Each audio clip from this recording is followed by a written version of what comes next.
because MK and the ANC, in their view, are the same thing in the minds of the voter.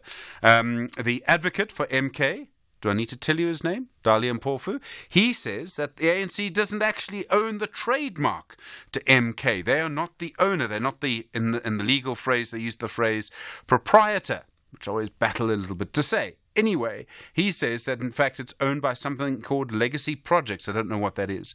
Anyway, it's a very interesting case. We'll talk more about it as we go through the morning together, you and I. The story I did not know when I went to bed last night. When I woke up, I went, oh, and I immediately put it on our Sunrise group, was that Ireland has said it is going to intervene in our case at the International Court of Justice because of the actions of Israel in Gaza. You know, we've gone to the International Court of Justice and we've said, look, we believe that what's happening there, our government says, is a genocide. And what Israel is doing to the Palestinians is a genocide. Please stop it. Ireland now, their foreign minister says, what's happening is a blatant violation of international law on a mass scale. Enough is enough, is what he said. That's what their foreign minister said. And this is the first country that's coming in on our side in this case. And this case is all about international global opinion. So maybe things are shifting. That's very interesting to see how this might be playing out. There's a huge story developing in Durban around the assassination, I think we can call it that, of Kiernan, a.k.a. Forbes, and Tabelo Tibbs Motswane.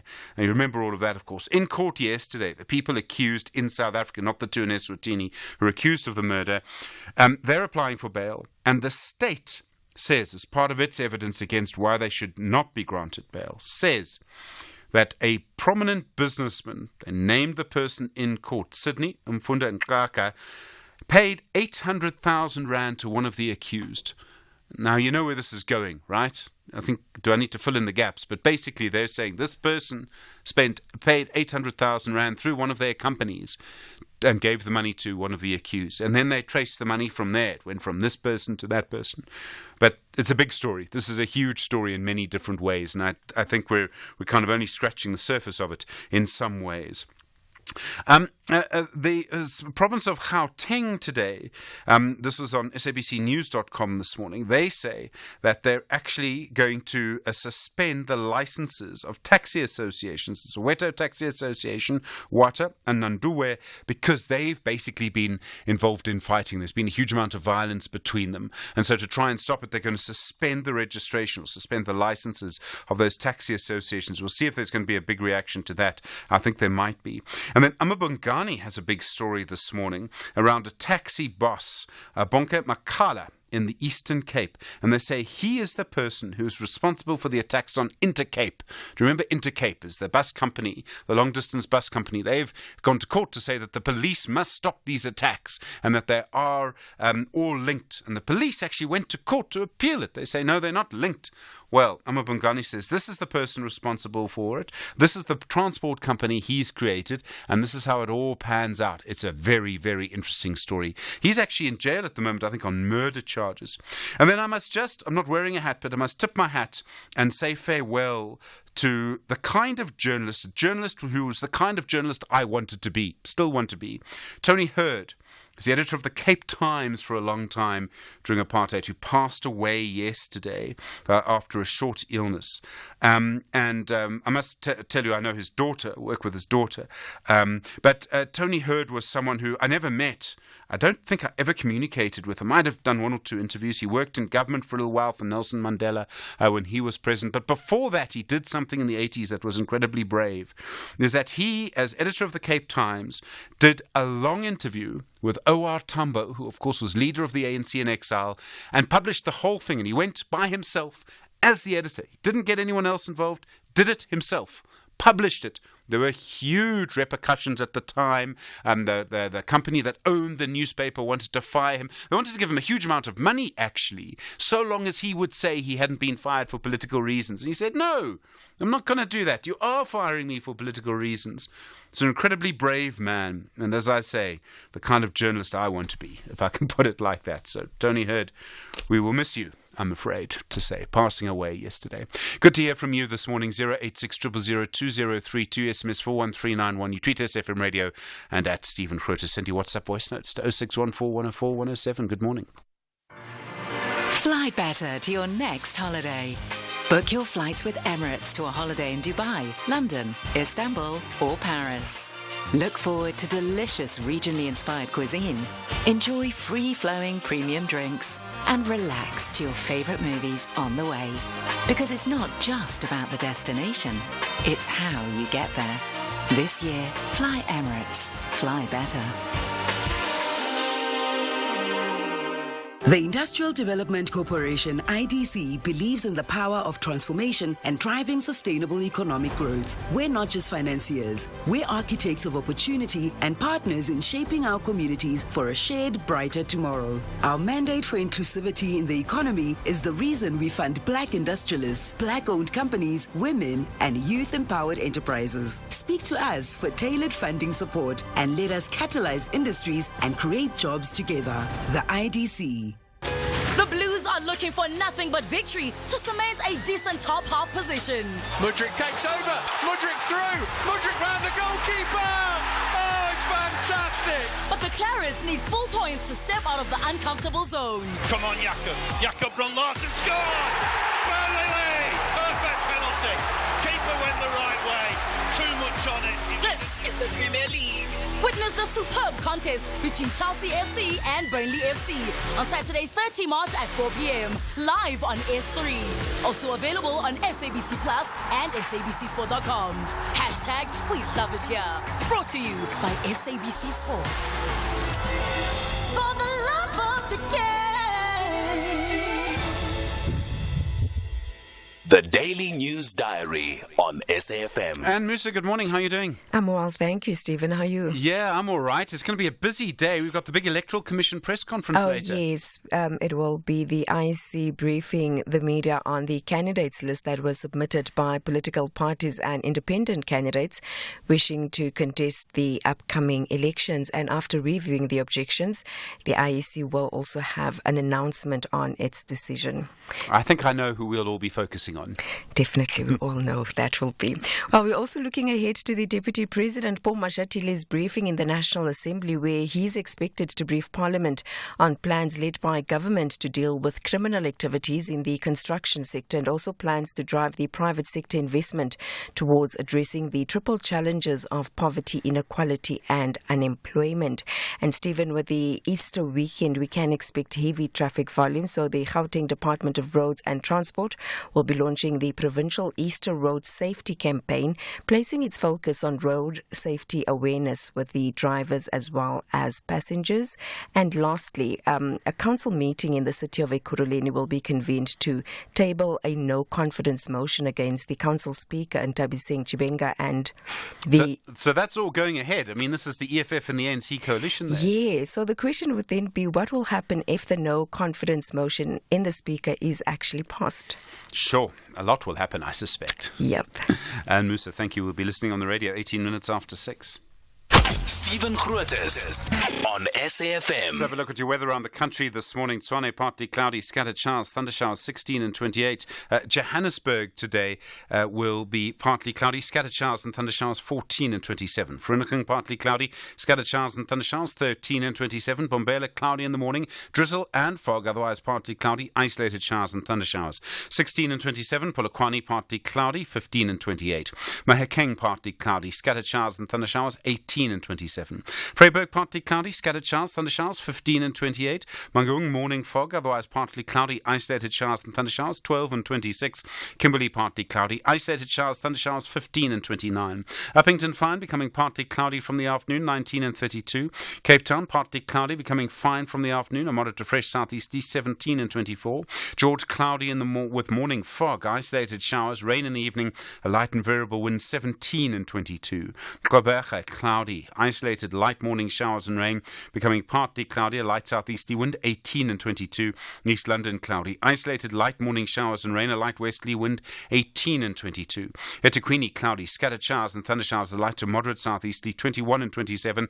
Richards Bay, cloudy, isolated showers, thundershowers, a moderate to fresh northerly wind 21 and 32. And Pietermaritzburg, morning fog patches, otherwise cloudy, scattered showers and thundershowers 17 and 26.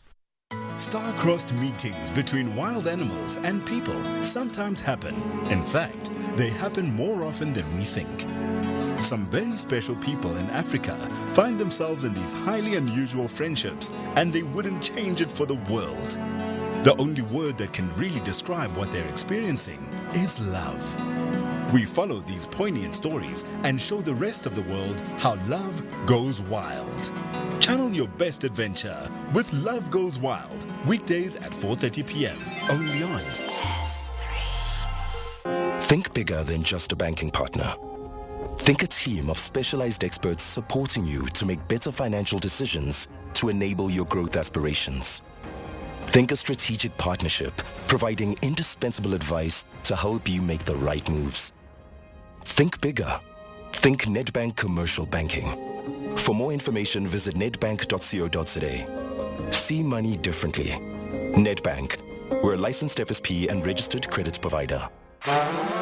Blue and Gold Army are happy with their performance in the DStv Premiership, and they want to triumph against Gold and Black to stay in the top 5. However, Amakosi want to bring back Injabulo to the Kosi Nation. The Citizens battles it out with the Glamour Boys. Catch Mzansi's beautiful game, Cape Town City versus Kaizer Chiefs, on Saturday 30 March at 2:30 p.m. Live on SABC1 and SABC radio stations. Also available on SABC Plus and SABCSport.com. # We Love It Here. Proudly brought to you by SABC Sport.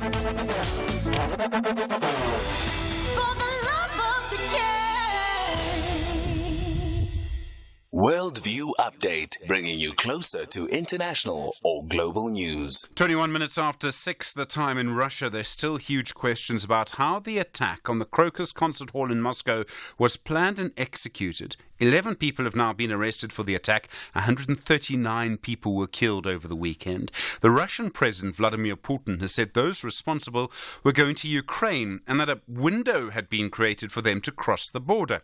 But the President of Belarus, Alexander Lukashenko, has said he believed they were going to cross into his country, and he stepped up security along his border to stop that from happening. Meanwhile, the people who've been arrested have appeared in court. They appear to have been assaulted. One of them is missing an ear. Roland Henwood is a political scientist and commentator at the University of Pretoria. Roland, good morning. Good morning, Stephen. So, Russia at the moment is a country at war. The authorities want to know who's responsible for this. It's obviously convenient to blame your enemy, presumably Ukraine in this case. But I suppose it's fair to say Russia has more than one enemy. Definitely so, and enemies can be defined very differently.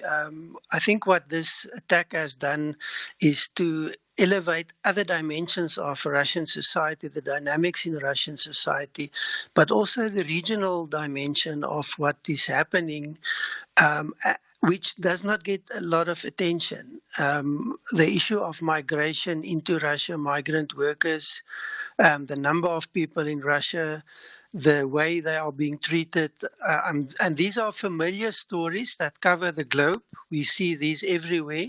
But to a large extent, the perception has always been created that there's a kind of exceptionalism and that Russia does not suffer these things. It's a controlled, ordered society, yes, with an authoritarian leadership.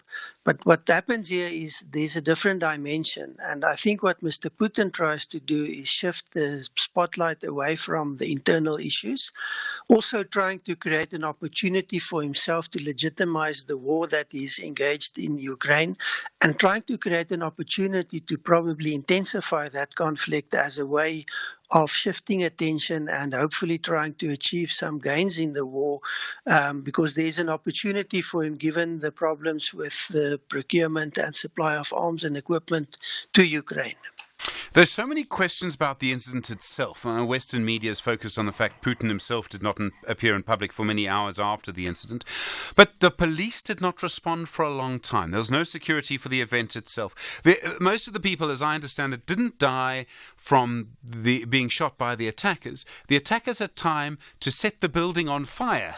All of these things take a long time. I mean, I don't know if we'll ever get answers to those questions as to how all of these separate things could happen. Yeah, probably the answers that there are will not be public information, because it's going to create some uncomfortable realities and confirm some of them maybe. I think the issue here is that terrorism is something you can plan and you can execute very effectively if you have the time to do so and you are not detected. And despite the early warnings being given to the Russian authorities, to the Russian public in the end when there was no response, they didn't take this seriously, they didn't react to it, and the incident then happened in the way that it took place. The people implicated in this, I mean, it seems obvious that they've been tortured. I'm not going to describe or repeat the descriptions of videos that are running around on social media. But is that going to lead to questions about the criminal justice system? Now, I can understand Russia is a society that will be traumatized by this and there'll be demands for justice. But when you start to torture people, it makes justice harder to actually achieve. Not necessarily in the case of Russia. I mean, we can just go back a couple of weeks to Navalny being imprisoned and die in prison. Why did he die? And there are many, many stories like this. If one looks at the other dimension, and that is people from the Tajikistan and broader regional area that actually migrate into Russia because there's a need for migrant workers also.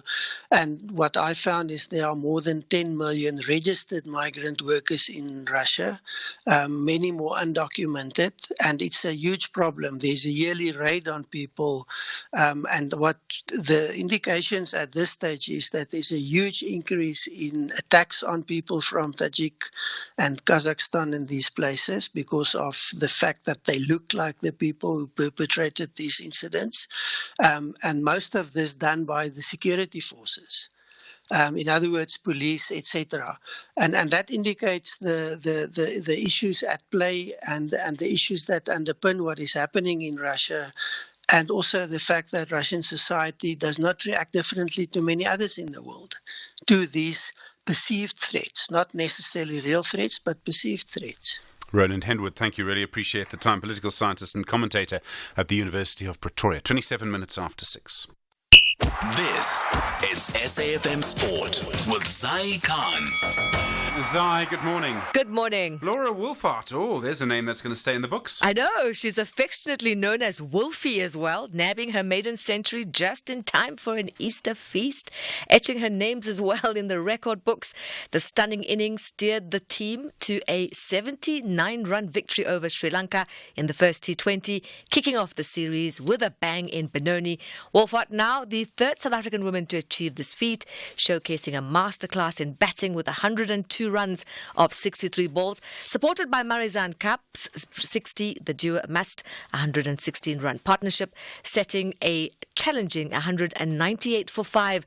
Sri Lanka, despite some aggressive batting, crumbled under the consistent pressure from the Proteas, who were bowled out for 119. The action continues with the second T20 this Saturday. Here's the Proteas women captain, Laura Wolfhard. Yeah, it's definitely something we spoke about yesterday in our meetings pre-series, just to start putting up a higher scores. I think we've consistently been scoring that 150, but just to push that 180, 200 mark. And it's definitely something that Kappy and I were talking about when we had our partnership in the middle, that it was a perfect opportunity to try and push a bit earlier. I think obviously Atapatu is a huge wicket up front. I think if she got in on that wicket, it would have been a slightly different game. But yeah, very happy with both disciplines today. More cricket. Eddie Moore scored a sensational century to set the Western Province up for a 48-run bonus point win over the Tuskers in their Cricket South Africa T20 Challenge at Newlands Stadium. Moore's century lifted Western Province to 208 for 6, and the Tuskers scored 160 for 7 in reply. Other action: Sunrisers Hyderabad smashed 277 for 3, the highest total in Indian Premier League history, in a record-breaking 31-run victory over the Mumbai Indians. Soccer now. Netherlands head coach Ronald Koeman has played down Germany's Euro 2024 favourite tag following their 2-1 win over his side. The Euro 2024 finals will begin on Friday, the 14th of June at the Allianz Arena in Munich when Germany plays Scotland. The pair are joined in Group A by Hungary and Switzerland. The Netherlands, who made several changes from their victory over Scotland last week, have been drawn in Group D alongside Poland, Austria and France. First of all, it's that's football. Maybe they were negative. I don't know why, because Germany has always good players. They are always strong. But if you beat France, that was maybe the reason that they are much more positive now. But it's a little bit strange in 1 week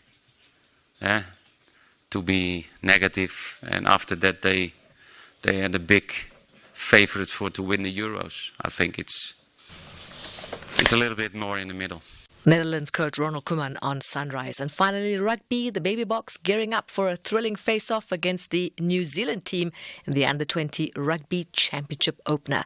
We'll bring you these and other stories on Sunrise. Headlines top of the hour. I'm Zai Khan. Zai, thanks very much indeed. In the next half hour, what happened with this Putco bus explosion? We'll have a look at that. There's no load shedding for the moment. No load shedding until at least Sunday afternoon. You with SFM leading the conversation, 6:30. Good morning. In the headlines, ANC Secretary-General Fikile Mbalula maintains that the name Umkhonto weSizwe belongs to the ANC. He was addressing ANC supporters outside the Durban High Court. The Gauteng Department of Roads and Transport will be gazetting a notice to suspend the operations of Soweto taxi associations, Wata and Nandue. This follows a spate of violence between the two rival taxi associations. And the UN High Commissioner for Human Rights has told the BBC that Israel bears significant blame for the humanitarian situation in Gaza. I'll have details on these and other stories at 7.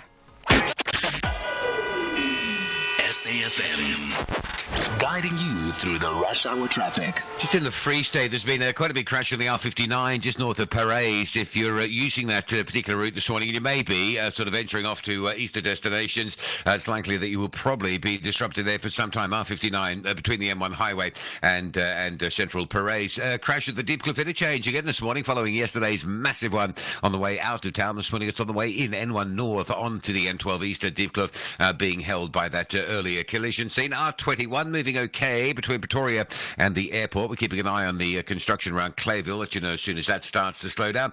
Truck crash at Sloe will be recovered this morning around about 8 a.m. If you're due to drive sort of Matuba Pongola section, a little bit later this morning, you can expect some disruption there. Likely that the authorities will pretty heavily restrict that section of the N2 for a while to recover that scene. And then Cape Town, all eyes on Baden-Powell Drive and that thick sand in places at both Monwa, BC and at Coastal Park. So bottom of Khayelitsha and sort of Muizenberg, Strandfontein motorists getting caught in that thick sand overnight last night. There may be some traffic restrictions going in this morning or across the course of the day to allow the authorities to attend to that. But in the meantime, just a caution and a note that you may be diverted. Just staying in Cape Town, the M7, Jake Scoville Drive, just under a bit of pressure as you up coming out of Mitchell's Playing Queues up towards Klipfontein Road Junction. Rob Byrne, SAFM Traffic.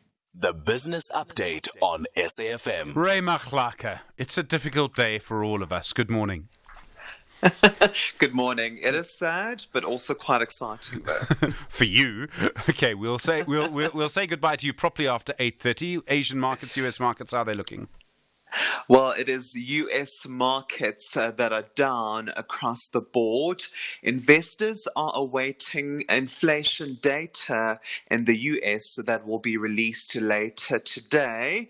Also, the US Central Bank Chair, Jerome Powell, will be speaking at a conference, and investors are hoping that these two events will give clues about the outlook for interest rates. So before the US market opens later today, the US futures market is down. Nasdaq, Dow Jones, S&P and S&P futures are each down. And this is because there's still a lot of uncertainty about the outlook for interest rates and when interest rates will be cut in the US. And in Asian markets, Hong Kong's Hang Seng is up 1.6%. China's Shanghai Composite is also up 1.1%. And Japan's Nikkei is down 1.2%. And in the currency market, there is some slight strength in the dollar to the rand. The local currency is 18.91. And then the Reserve Bank is going to hold interest rates, obviously. Cuts only coming through much later now. That's right. The Reserve Bank kept the interest rate unchanged for the fifth time. So the interest rate that commercial banks charge you, the consumer, on loans has been kept at 11.75%. More worrying is that the Reserve Bank has signaled that interest rates could stay higher for longer. This is because the bank is worried about the consumer inflation rate, which at 5.6% is still considered to be high. The Reserve Bank would consider an interest rate cut if the inflation rate falls to 4.5%. The bank expects the inflation rate to fall to 4.5% only at the end of 2025, so an interest rate cut might still be far off. And then Old Mutual, they want to launch a bank this year. Yeah, Old Mutual says it is ready to launch a new bank before the end of this year. Old Mutual will join South Africa's competitive banking industry. It will compete with the big four banks as well as the digital banks such as Discovery Bank and Time Bank. Old Mutual's bank is set to provide banking services to consumers who falls in the upper mass market. These consumers usually earn more than 200,000 Rand per year. Ray McClark. Ray, of course, back with us for the very last time in an hour's time. More business news through the day here on SAFM, 24 minutes to 7. Africa Update on SAFM Sunrise, a continental overview of current African affairs. Ras Advocate Sipho Mantula, good morning. Steve, over fresh morning and Jumbo Africa. Stephen, before I start, maybe all the best to Ray for his new journey. And it is sad to lose him because Africa and economy, they are always connecting. Absolutely. No, thank you, Sipho. And I know he'll appreciate that. And we'll say farewell to him after 8:30 this morning. We'll sort of put it aside. In the DRC, the UN mission there, briefing the Security Council about the humanitarian disaster. Stephen, it is not looking good because yesterday the one who's leading the mission, the special representative of the UN, Binto Keita Miskete, went on, Stephen, to touch on security reform as a priority to the conflict that is in the eastern DRC. He went on further to raise tensions, atrocities, protecting civilians in the parts of the North Kivu and the South Kivu, as well as Ituri region, Stephen, and raising that even the UN peacekeepers are facing what you call direct and indirect fire almost on a daily basis. The issues that are also going high, Stephen, is the gender-based violence in the DRC that Ms. Keita became very clear and urging the UN Security Council and the UN General Assembly for 2.6 billion humanitarian response plan for the DRC only for 2024. And then the situation with Niger, the Republic of Congo, and the Russian president. A little bit of megaphone diplomacy going on.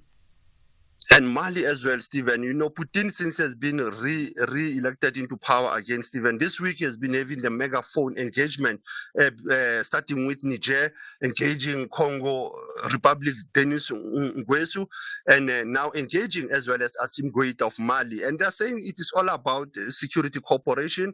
It is also about economy, humanitarian ties, how they relate. And remember, Niger's pull out from France, and now it gives Kremlin and also Putin a way to engage with the Sahel region and also with the central region of Africa by engaging Congo, Brazzaville. As I said, he was engaging with Denis Nguesso on issues of political, economic, and humanitarian relationship. And then in Ethiopia, this is unbelievable. The Commercial Bank of Ethiopia says that it's recouped most of the cash that it lost during a system glitch. I mean, how many people are going to say, no, but I paid you, but it's the bank's fault? No, Stephen, what has happened is that we have few that have come out and paid the money back. Almost 15,000 people have voluntarily returned their funds. We are talking here about almost 40 million. That was a glitch on their system last week. Now, they are saying mostly are the young students at the universities. Now, only 567 have not yet returned the money. But you know, we're in the social media era, Stephen. There's a way of that they have name and shame them by putting their names and account details online.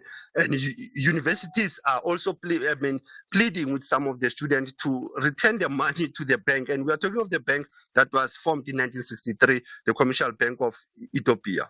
And then in Zimbabwe, they've actually banned all church leaders from holding public gatherings during Easter. Wow.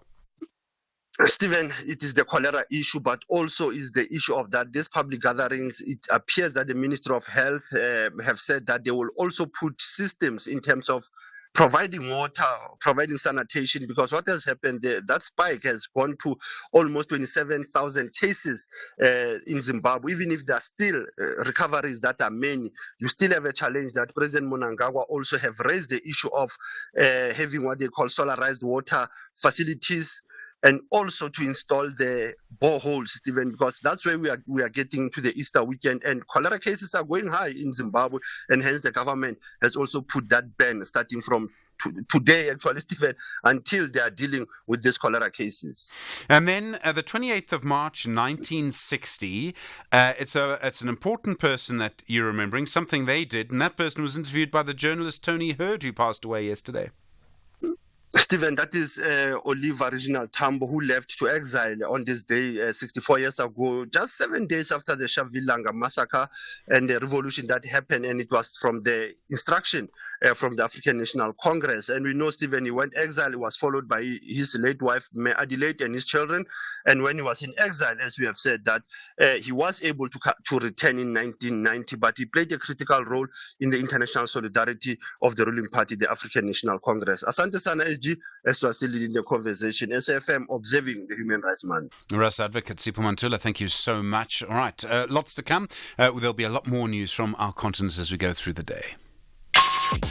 Call us on 086 000 2032. Well, that's the number. Good to hear from you this morning. Lots of issues going on, of course. We've got the issue around Ireland joining our case at the International Court of Justice against Israel. The idea, the argument, of course, that what Israel is doing in the Middle East, in Gaza, is a genocide. Now, there's the news emerging in the AKA trial yesterday around this businessman who made a payment to one of the people accused of murdering AKA and Tibbs. And then also, of course, what's happening, the dispute between MK and the ANC. And as I say, I don't think it's going to be the last time that these two are in court today. Your views on all of it, 086 000 2032. In a world where voices are often silenced, democracy stands as a beacon of hope. For decades, we've upheld the values of freedom, equality, and justice. From the streets to the ballot box, every voice matters. As we honor the legacy of democracy, let's remember that it's not just a system, it's a promise of empowerment. Tribute to democracy, celebrating our shared legacy. Join us as we celebrate 30 years of our shared legacy of democracy on SABC. Together, we shape the future. SABC, everywhere, for everyone, always. When South Africans think security, they think Trinidor. With 6 months interest-free financing and over 54 franchises around the country, you can always find the security product and price that's right for you. Visit trinidor.co.za or call 0861 Trinidor today. Trinidor, the ultimate crime barrier.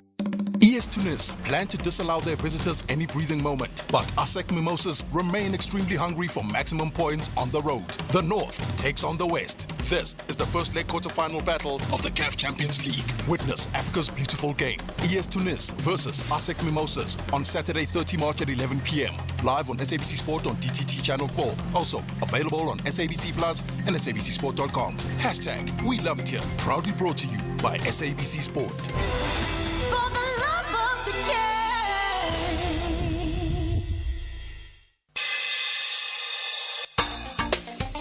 Big stories of the day. Hashtag SAFM Sunrise. 17 minutes to 7 the time. Well, of course, all sorts of issues going on at the moment. Various questions arising around what's happening with the International Court of Justice. Other issues as well. We'll talk about this Putco bus situation in the next little while. Quite a strange story developing there. Also, of course, we'll find out what's actually going to be happening with the Reserve Bank and why they've decided to keep interest rates higher for longer. Voice notes coming through this morning on 0614 104 107. Morning, Stephen. Sunday here, KZN. The other day I was watching you interviewing a MK spokesperson, and you asked him the question about Zuma going to parliament, being a president. One, he had 2 terms, 2, it was a criminal record. And that guy just made a mockery, said to people who want him. If people want him, but what does the law say?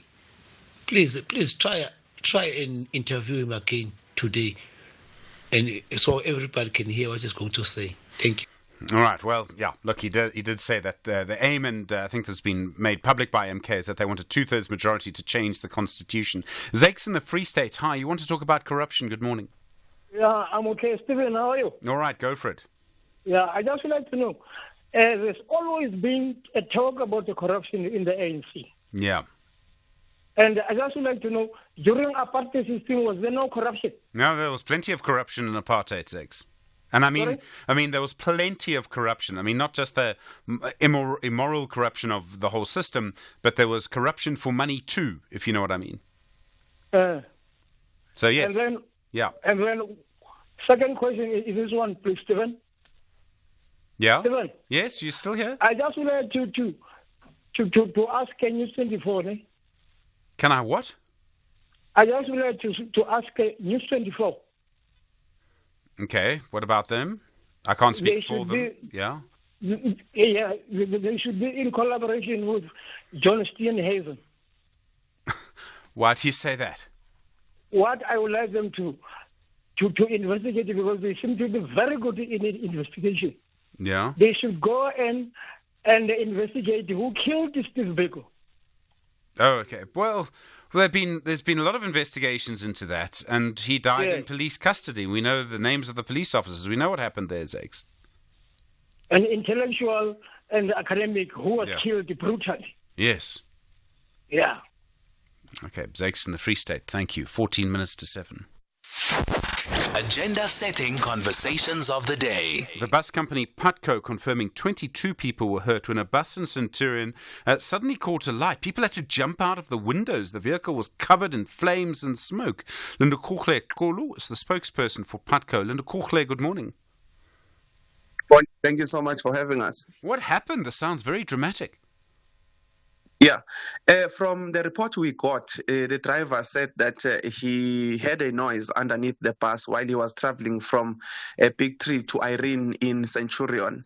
When he brought the bus to a halt, he said that there was smoke coming out of the underneath the bus, and this was visible to both himself and the passengers that were on board.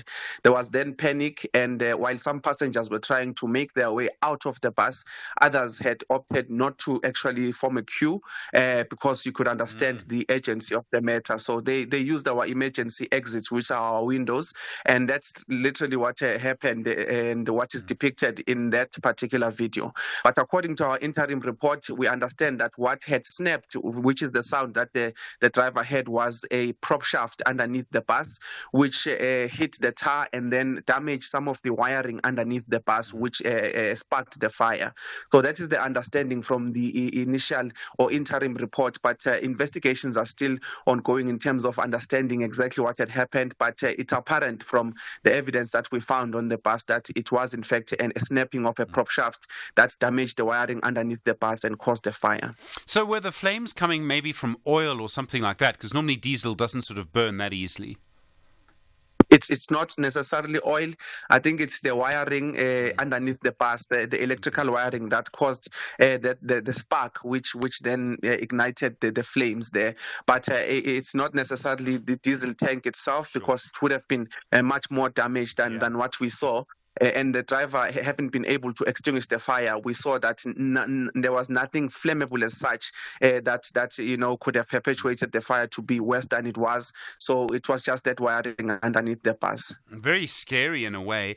Were people seriously hurt? I mean, sometimes jumping out of a window of a bus can be quite high for some people. That's correct. In fact, you said that in your intro there were 22 people that were injured. That was an interim report that we issued early in the morning yesterday. But the update now is that 32 people were transported to various hospitals and various medical facilities for medical attention. And I can tell you that from that 32, at least 4 of them were categorized as critical for monitoring because they had reported that from the window they would have landed on their heads. Some of them said they would have landed on their backs. So those are the ones we've categorized critical to say let's monitor them and make sure that they are fine. But out of the 32, it's those ones. Only other ones, they said that it was just minor injuries, and most of them have been discharged. But we must say that the injuries in this case are from actually the people exiting in the manner in which they exited, not necessarily that they were burnt by the fire that we saw in the videos. Yeah, I can't blame them. Linda Korle, thank you, spokesperson for PUTCO, 10 minutes to 7. SAFM, guiding you through the rush hour traffic.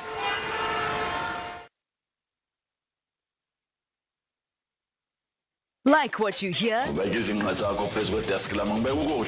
Enjoy more of your favorite SABC content on the SABC Plus app today. The SABC Plus app brings you all of SABC content from radio to TV on one platform. You can also stream some of the biggest sport matches whenever and wherever you are, courtesy of the SABC Plus app. Simply download the app on your chosen app store or register on www.sabc-plus.com. And start binging today. SABC Plus, the home. So, you've reached a T-junction on the road.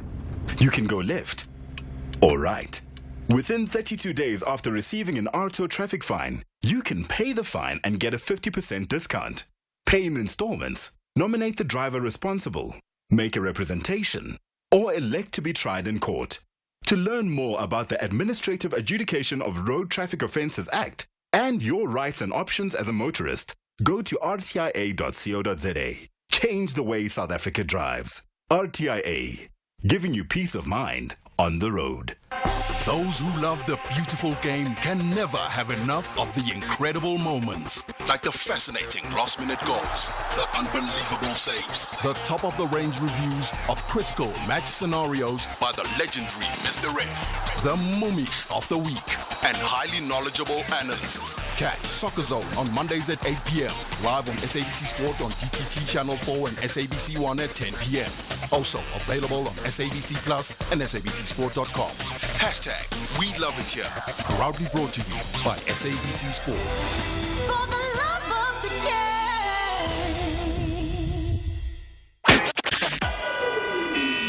SAFM, guiding you through the rush hour traffic. Good morning. Easter holiday travel's already underway. We can see some bigger volumes than normal heading out of Joburg down towards KZN, the N3, getting busy at Hook Plaza. And we will see that just increasing volumes across the road network as motorists pack up and head away. The real key, it's going to be very busy, but the real key always with one of these weekends is coming back on Monday. Just use your return times very carefully. People will tend to go out this morning, this afternoon, tonight, tomorrow, maybe even Saturday. But everyone will sort of largely turn around and come back on Monday. So maybe a good idea to just have a think a little bit ahead until that point. The R21...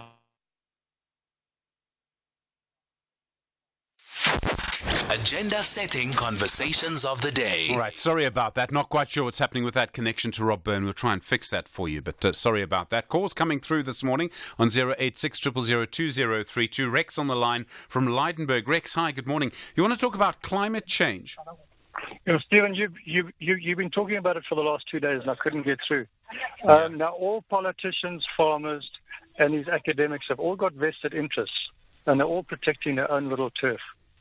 Right. If you want a realistic assessment on climate change, then I think we should contact the insurance companies, because they're all interlinked all over the world. They all back each other, and for them it is about rands and cents versus risk. And I think the insurance companies will give you the most balanced view of what's happening in climate change. Because there used to be a time when you could insure any crop. And now they pick and choose which crops they will insure, and they'll only insure a basket of crops.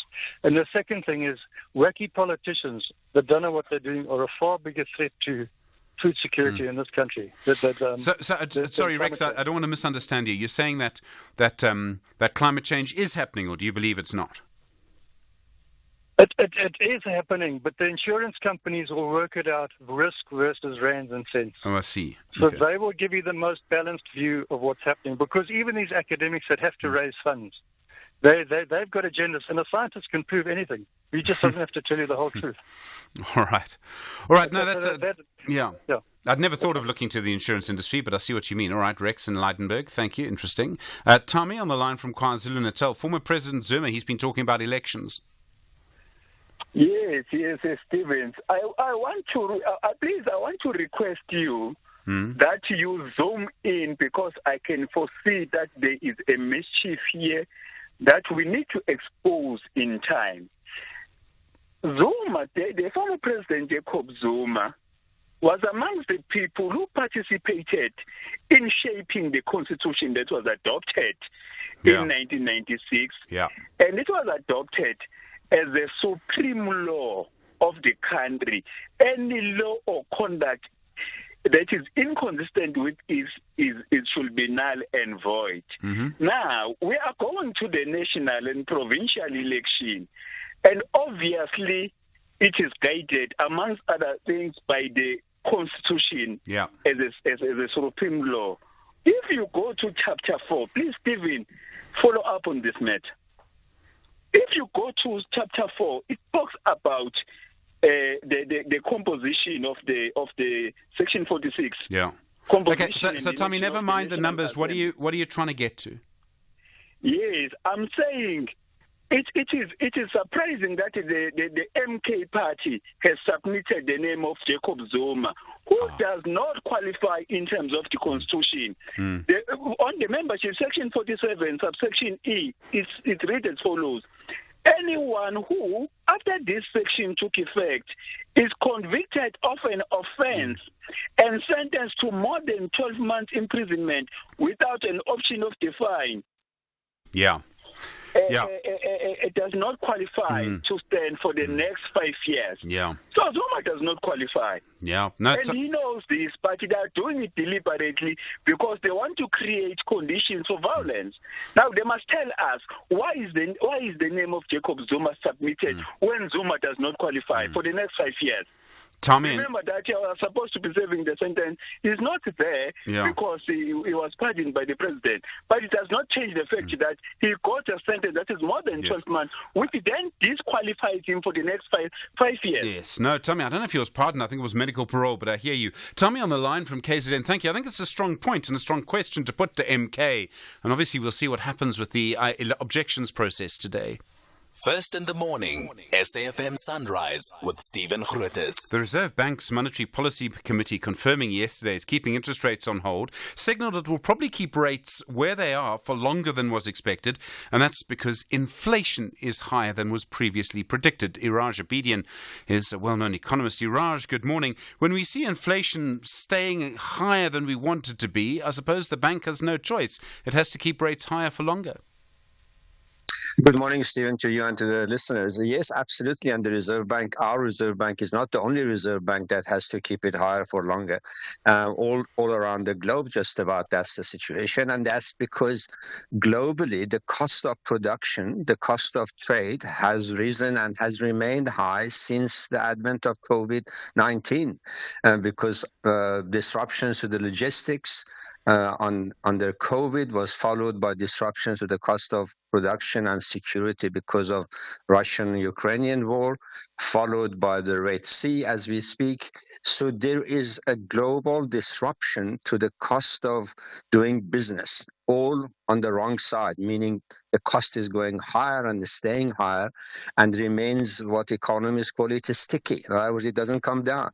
So South Africa is suffering from imported inflation to the extent that global imported items are remaining more expensive than we had thought. And of course, in between, we have two other problems. One is our domestic economies, also the cost of doing business has risen and is rising on a daily basis because of our net network industries are not delivering and are collapsing around us, be it ports operation, rail operation, water, energy.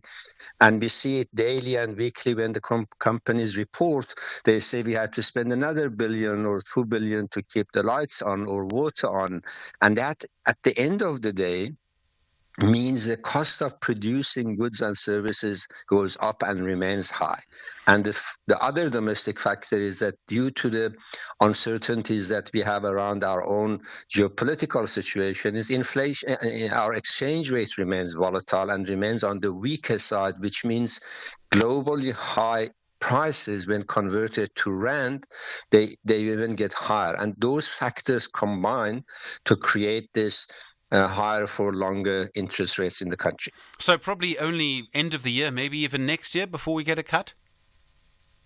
We may get it towards the end of the year, subject to two things. One is that our political transition from this administration to the next administration goes smoothly and we don't create more volatility in the exchange rate.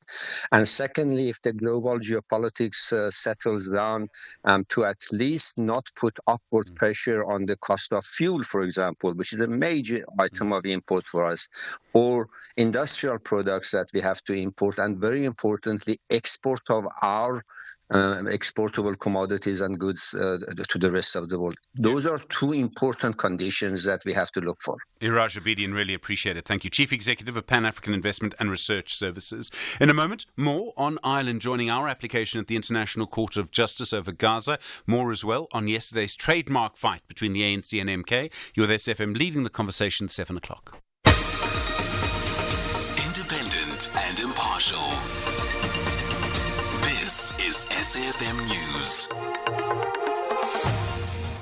In our top stories, Mbalula maintains MK name belongs to the ANC and a Gazette notice to suspend 2 taxi associations. Good morning. We start with election news.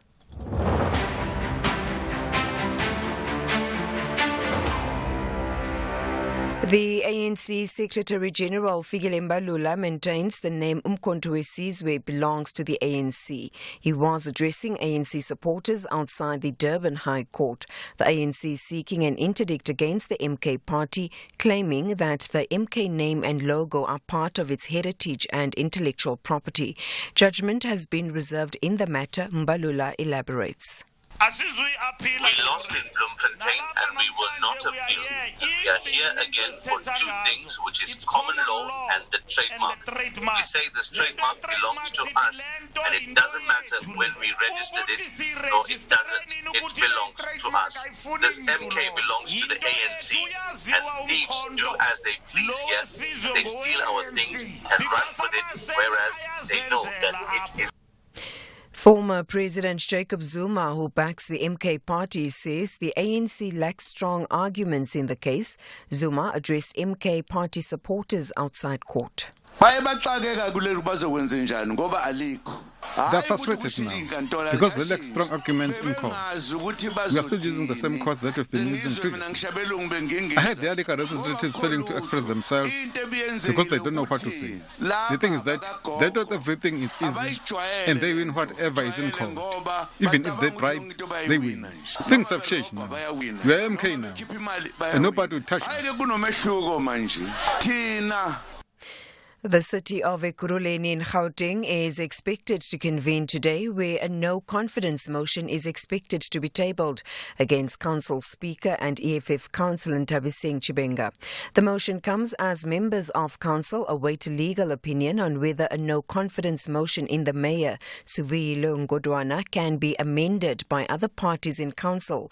Earlier this month, the heated Council sitting ended abruptly after councillors could not agree on the process. Some councillors wanted the motion against the Mayor to proceed, while others wanted the Mayor to be present in Council to table the much-awaited Auditor General's report. The Gauteng Department of Roads and Transport will be gazetting a notice to suspend the operations of Soweto taxi associations, Wata and Nandue. This follows a spate of violence between the 2 rival taxi associations. The feud has been ongoing for several years, resulting in numerous shootings in the Soweto area. A number of people have lost their lives and many others were left wounded. The department spokesperson Lisiba Mpia. There's queries that has been sent to ourselves where just high caliber firearms have been brandished. And there's reports also from both associations that they are finding difficult to work with each other on those particular routes. The Durban Magistrates Court has postponed the bail application of 5 men accused of the murders of Keenan aka Forbes and his friend Tibelo Tips Mutswane to next Tuesday. The court yesterday heard police are probing the possibility that the accused acted as a gang prior to this case. Aka and his friend were gunned down outside a Durban restaurant last year. Opposing bail, the state handed in a sworn affidavit by Detective Bob Pillay, who is part of the police team investigating the case. Pillay points out that several of the accused are linked to taxi violence in other pending cases. The prosecutor, Lawrence Kaba, read from the affidavit. Part of the group are involved in supplying stolen vehicles and firearms, whilst other members of the group carry out the assassinations. They were paid for their criminal conduct. There is an element of evidence suggesting offences committed under gang-related activities. The state is collecting evidence to substantiate these charges. And finally, the UN High Commissioner for Human Rights, Volker Turk, has told the BBC that Israel bears significant blame for the humanitarian situation in Gaza, where, in his words, starvation and famine are happening as we speak. The BBC's Jeremy Bowen has the details. Israel, as the occupying power, is obliged to allow adequate supplies of humanitarian assistance to get to the people who need it. The UN's High Commissioner for Human Rights, Volker Turk, says that is not happening. In an interview from his office in Geneva, he condemned the 7th of October Hamas attacks. He also said Israel carried significant blame for the food crisis in Gaza. Mr. Turk told me there is a plausible claim that Israel is using starvation as a weapon of war. Israel insists it's letting in everything that's needed and claims that the UN fails to distribute whatever is left once Hamas has helped itself. Recapping the top story, ANC Secretary General Fikile Mbalula maintains the name Mkhonto weSizwe belongs to the ANC. He was addressing ANC supporters outside the Durban High Court. For SFM News, I am Anne Musa. A very good morning to you. In your SFM sports headlines, we're celebrating Laura Wolfart in cricket as she smashed her way to a maiden T20 century, leading the Proteas women to a stunning victory against the Sri Lankans. And it's more women's sport as the Springbok women's head coach Louis Kuhn, he tweaks the women's team for the USA test. We'll bring you the details just before 7:30. SAFM, guiding you through the rush hour traffic. Morning Easter holiday travel's already underway. We can see bigger volumes than normal on the N3 through to Hoeks Plaza down at Heidelberg, so an indication that motorists are getting an early start into the 4-day break. Drive safely, please, over the next few days on that long-distance trip. Joburg's Mike 1 quite slow this morning, coming from Boyson's up into the Empire Road exit. The N1 through Midrand, a little bit of traffic building up through to Olifantsfontein, and the R21 queuing at Clayville on your way to the airport. That's into the roadwork section. Bit of rain across Durban this morning. Please drive safely if it's wet where you are. The N2 queuing from the M7 up through Spaghetti Junction. That's an early start to the run through the roadworks in terms of delays. And Cape Town, the big queue there this morning is the M5. It's very heavy on a day like today. You might not be expecting it, but traffic currently queuing from Racecourse Road in Kenilworth all the way through to the N2. And the N7, Jake Scoville Drive, a breakdown at the railway bridge just south of Four Trekker Road, holding up traffic through Goodwood en route towards Epping. SAFM Sunrise. A vivid start to your day.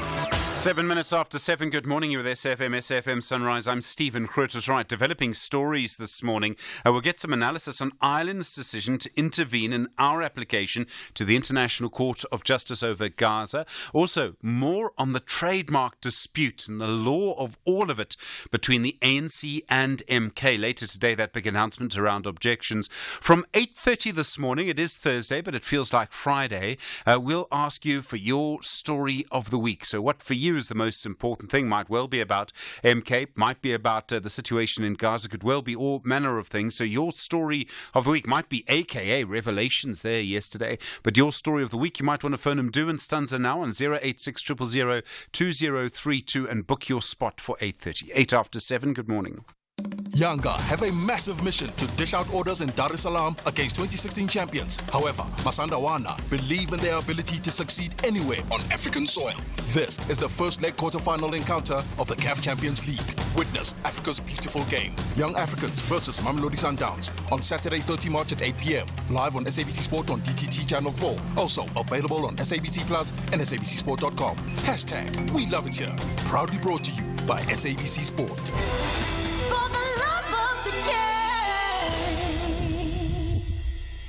And we would buy 500 cars, and we would buy 500 more. So sell your car for the best price, and we won't think about it twice. We buy cars, we buy cars.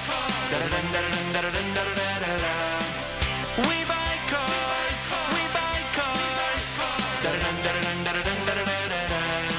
We buy cars, the easiest way to sell your car by far. In a world where voices are often silenced, democracy stands as a beacon of hope. For decades, we've upheld the values of freedom, equality, and justice. From the streets to the ballot box, every voice matters. As we honor the legacy of democracy, let's remember that it's not just a system, it's a promise of empowerment. Tribute to democracy, celebrating our shared legacy. Join us as we celebrate 30 years of our shared legacy of democracy on SABC. Together, we shape the future. SABC, everywhere, for everyone, always.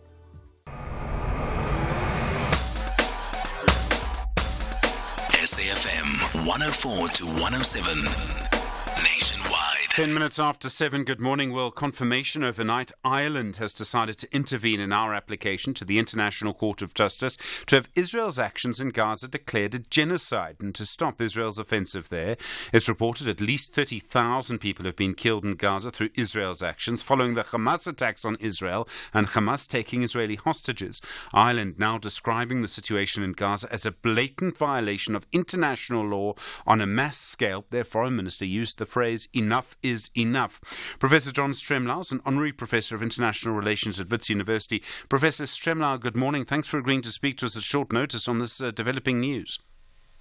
It's great news, Stephen. It is truly great news, and right after you've had the advertisement for democracy here. But let's be realistic. Universal values that the Irish and the South Africans are endorsing at the International Court of Justice still have to be played out in a world of sovereign states. And I think this decision by the Irish is a welcome one, and I'm just delighted for South Africa that it has the Irish standing shoulder to shoulder with them, just as Cyril Ramaphosa did in the Good Friday Agreement back in 2020, back in 2000, when they finally ended that terrible war between the Irish.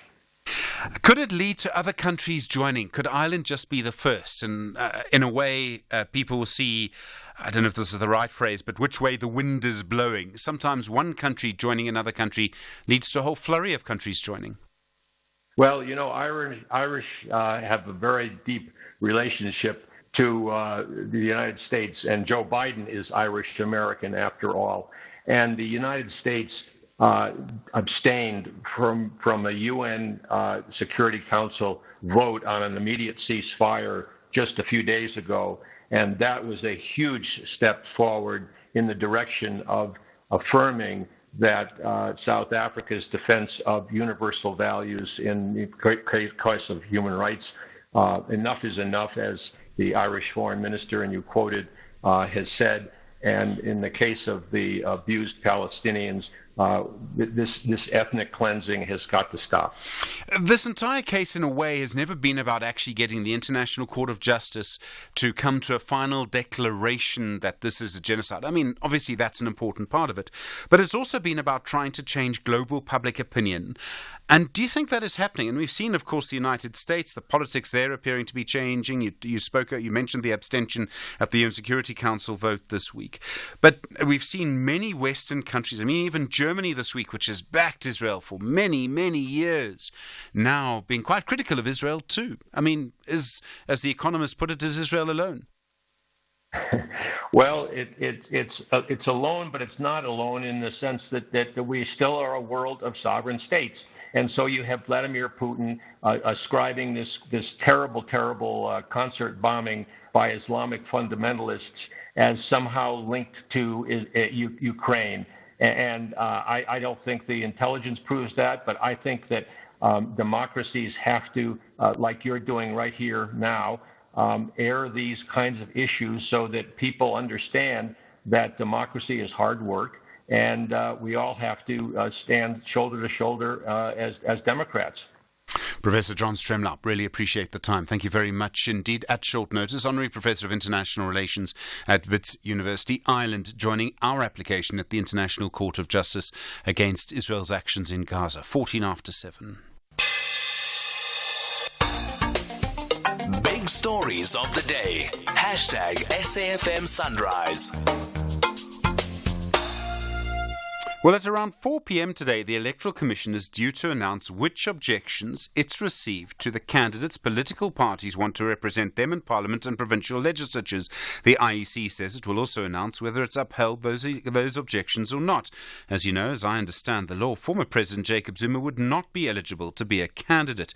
Meanwhile, the ANC arguing in court in Durban yesterday that Zuma's party, Umkhonto we Sizwe, was deliberately trying to confuse voters by using the name MK, and that it was the ANC who had done the, quote, heavy lifting in building the brand Umkhonto we Sizwe. But lawyers for MK said the ANC had not registered the trademark and the name and doesn't own it.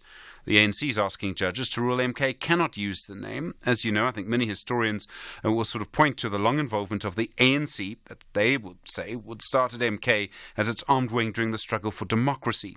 Brian Wimpy is a trademark attorney at Breedenkamp IP Attorneys. Brian, good morning. My mistake. Brian, good morning. You're on the radio now. Good morning, everybody. There's a lot going on here. There's a long history. There's the politics of the president. There's trademark law. How important in all of this is the issue of registration, whether or not the trademark and the name were registered by an owner? It's incredibly important because if you want to enforce a brand, doesn't matter who you are, the most efficient way is via trademark registration. Without a trademark registration, you have to then prove that you have a reputation and goodwill in the brand. And that's not as easy in court because you have to convince a court that you have a reputation and so on, forged over many years. Okay, so I have to preface this by saying that I haven't seen the paper, so I don't know exactly what grounds or what trademark the ANC are relying on. If the Warrior and Shield device, which I'm sure you know by now, if that has been registered by the ANC and in the correct classes, then the one that MK are using is, in my view, confusingly similar, and there could be a trademark infringement. It's an interesting... because the marks do not have to be identical. It's an interesting phrase, that confusingly similar. And I think for most votes... That's the word in the Act. Okay. And so, in other words, it's saying if you, an average South African, sees the one trademark or brand in a shop or wherever it might be, and a week later you see the other one, and you think, haven't I seen the same one a week ago? That's what confusingly similar ultimately means. So it doesn't have to be identical, and they do not have to be side by side. Right. So it makes provision for the imperfect recollection of the consumer in broad terms. I think for most voters, they're not interested in the registration or the trademark or anything like that. What matters is the question of whether Jacob Zuma and MK are part of the ANC. Does that matter to the judges then? I mean, this gets us to the sort of heart of it in a way. The ANC says that that MK is deliberately trying to confuse voters. Yes. I suppose if we put the trademark issue to the side, which we may have to because I don't think the marks are registered, then the question is what the MK have done. Would you call that unlawful competition in terms? It's a term known in dialect, unlawful competition. And or passing off. But I have questions about that. I mean, is this competition? Are they in business? Is technically, is it a trademark or brand issue, or is it something entirely different? Which I think is what you're kind of hinting at. And the issue of timing, because the ANC did not object when the party was registered. It's already lost that case. But could they lose simply because they didn't object to all of this early enough? They didn't act quickly enough? No, not if it's based on trademark law and unlawful competition. That's not a defense purely in that sense. Purely in the trademark and lawful competition sense. Failure to act does not mean that you've consented to the other party using the brand that you're complaining about. Brian Wimpy, thank you. A trademark attorney at Bredenkamp IP Attorneys. You were there, SFM, 19 minutes after 7. Let's get another view on the importance of branding. Tsepo Matseba is the managing director of the Reputation First Group, a brand and reputation strategist. Tsepo, good morning and thanks for your time. For political parties, you've got the brand, you've got the name, you've got the colours, you've got sort of the history, you've got the offshoots for it. How important are all of those things in the identity and the mind of a voter? Good morning, Stephen. The issue of branding and identity and probably even reputation is crucial, I think, for political parties because especially in the context of the current environment where we have so many new players into the market, voters, confusion, and it's highly likely whether that confusion is through trademarks, logos, or the large volumes of manifestos, branding, communication, and identity becomes very important. And that's also because political parties position themselves using these instruments of communication as traditional posters that you see on the road. And so while the face of the individual is important on the poster, but importantly, the name of the organization that they represent is as important, especially understanding that we have new political parties at game. So we can't be over-reliant on the face of the individual. I'm going to come back to that in a moment, but first we have a whole range of colours that parties use. So the ANC uses black, green and gold. The DA uses blue and the EFF uses red. But after that, things get a little bit more complicated. And you see political parties that use very similar colours. And in fact, two political parties use the same shade of green, which I find amazing. Those colours must matter. Yes, and colour is very, very important, and we've seen that when COPE was registered years ago, COPE chose the distinctive yellow, and then the EFF's red gives them that distinctiveness. If you compare the EFF and the DA, and you compare Vodacom before they rebranded with Vodacom today, the impact of colour becomes very, very important, and the distinctiveness and usage and choice of colour by political parties also represents a colour means something. If you reflect on the colour red, reflects to an extent a bit of hunger and aligned perhaps with messaging. And so when a political party such as the MK party, if we may call it that for now, and the ANC choose similar colours, especially when you look at the regalia that there were, some of the golf shirts that I've seen look exactly the same as the golf shirts of the ANC. And in terms of color. And so one might be confused about who you really are dealing with when you look at those from a distance. Are you able to, I mean, can you complain that someone else or a competitor is using the same colors as you? I mean, on one level, it sounds a little silly. On another level, it's really important. Yeah, I mean, if this was a private sector, the battles would be very easy because it would be an unfair competition, and importantly, it would be an infringement of some sort on trademarks, because you don't want to create an impression that a party A and party B look similar, so therefore the buyer doesn't know where to go in the political landscape. I often say, when you go into that ballot box, it seems easy, but it's actually often intimidating when you look at the fact that you're looking at different faces, different logos, and then there's national and provincial.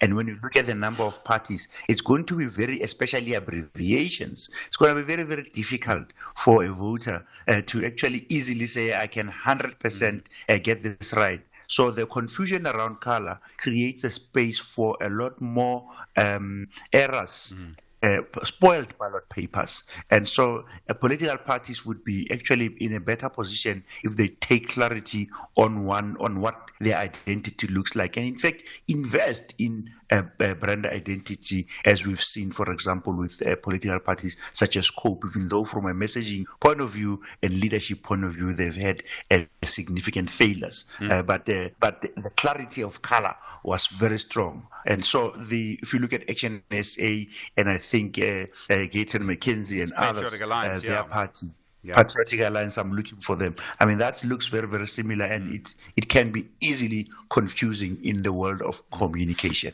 How important is personality? And I'm sure you know where I'm going with this, right? Jacob Zuma is he more important? The figure of Jacob Zuma, the former president, is he more important or more powerful perhaps than the branding of MK? Yes, most political parties in South Africa, I think perhaps we can say with the exception of the ANC, in recent time at least, most political parties will not survive or will not be around without the ANC and perhaps the DA, but most of them won't survive without the face of their leader. And I don't want to single out Zuma, but if we go and look at the EFF, it will be a lot more of people say, but they will have difficulties without the face of Julius Malema on their posters. And similarly, when you look at the brand of Jacob Zuma and the years that it was built and the organizations he has touched. He has touched South Africa, he has touched the world, he has touched the continent, and he has also touched the very African National Congress. And so having him on those posters gives this political party much more leverage, much more speed, and that's why it's going to get very painful when you look at for opposition parties, for competitors, when you look at the influence that he has in KwaZulu-Natal and the fact that he understands the business of mass mobilization, which is a different skill set that many political parties, especially the newer entrants, may not necessarily possess. Tsepo Matseba, thank you, Managing Director at the Reputation First Group. 26 minutes after 7. Unforgettable happens when the young and the old know they can surf, snorkel, fish, enjoy whale watching, and end the day with sundowners neshisa nyama. KwaZulu-Natal is a jewel waiting to happen. Ziyakhipha with hiking, horse riding, biking, ziplining, and mountain biking adventures waiting for the fearless and the bold. Unforgettable happens here. Zwagala. Brought to you by Tourism KwaZulu-Natal. Blue and Gold Army are happy with their performance in the DStv Premiership, and they want to triumph against Gold and Black to stay in the top 5. However, Amakosi want to bring back Injabulo to the Kosi Nation. The citizens battles it out with the Glamour Boys. Catch Mzansi's beautiful game, Cape Town City versus Kaizer Chiefs, on Saturday 30 March at 2:30 p.m. Live on SABC1 and SABC radio stations. Also available on SABC Plus and SABCSport.com. # We Love It Here. Proudly brought to you by SABC Sport.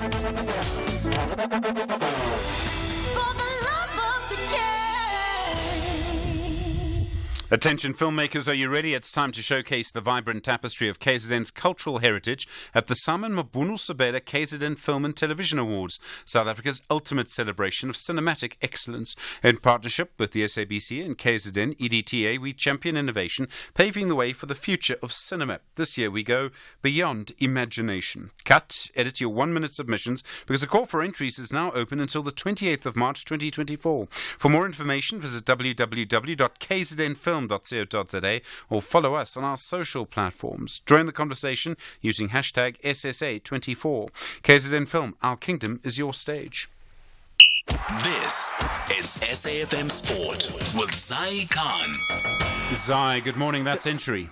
Oh, yes. Laura Wolfhard proving there's no stopping her. She turned that pitch into her hunting ground. 102 was her spectacular knock from 63 balls, propelling the Proteas women to a 79-run victory over the Sri Lanka women. Together with Marizanne Kapp, who added 60 runs, they steered the Proteas women to 198 for 5. In response, Sri Lanka struggled, folding for 119.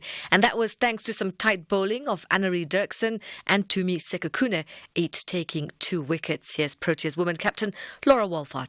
I think we've consistently been scoring that 150, but just to push that 180, 200 mark. And it's definitely something that Kapi and I were talking about when we had our partnership in the middle, that it was a perfect opportunity to try and push a bit earlier.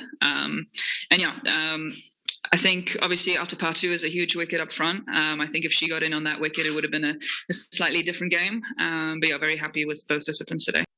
Rugby, where the Springbok women head coach Louis Kuhn has welcomed the opportunity to play against the United States of America. The Springbok women played the USA 5 times since their first clash in 2009, with the last of those in 2013. South Africa have a sole victory secured in Ontario in 2011. Now the Americans are 9th on the world rankings, while the women's South Africa team are 12th. Here's the Springbok women's head coach Louis Kuhn. I think it's going to be a tough challenge for us against a team that's ranked top 10 in the world. They are a team that's physical. They've got athletes. They move fast, and of course they've got a new coach. And there'll be some new players and older players that wants to impress the new coach. So we are very excited about this opportunity. We'll hope to focus on what we need to do, focus on ourselves, and implement the things that we are putting in place with looking forward towards Africa Cup at the end of April, early May, so that when we arrive at that tournament, we'll be ready. And finally, the Baby Boks are gearing up for a thrilling face-off against the formidable New Zealand team in their Under-20 Rugby Championship opener, set for the 2nd of May at the Sunshine Coast Stadium in Australia. This contest marks the beginning of a Southern Hemisphere showdown featuring the rising stars from Argentina, Australia, New Zealand, and our very own Baby Boks. That's a wrap of your sport on Sunrise. More top of the hour. I'm Zai Khan. Zai, thanks very much indeed. More in the next half hour on the long-distance travel over the Easter period. You with SAFM leading the conversation. No load shedding until at least Sunday at 7:30. Good morning. In the headlines, the National Assembly has passed the Pension Funds Amendment Bill without any objections. The bill seeks to amend the 1956 Pension Funds Act to make provision for a savings withdrawal benefit. ANC Secretary-General Figilemba Lula maintains the name Mkhonto weSizwe belongs to the ANC. He was addressing ANC supporters outside the Durban High Court. And economist Dr. Azad Jamin says the decision to leave interest rates unchanged by the Reserve Bank was in line with other central banks around the world. I'll have details on these and other stories at 8. SAFM, guiding you through the rush hour traffic.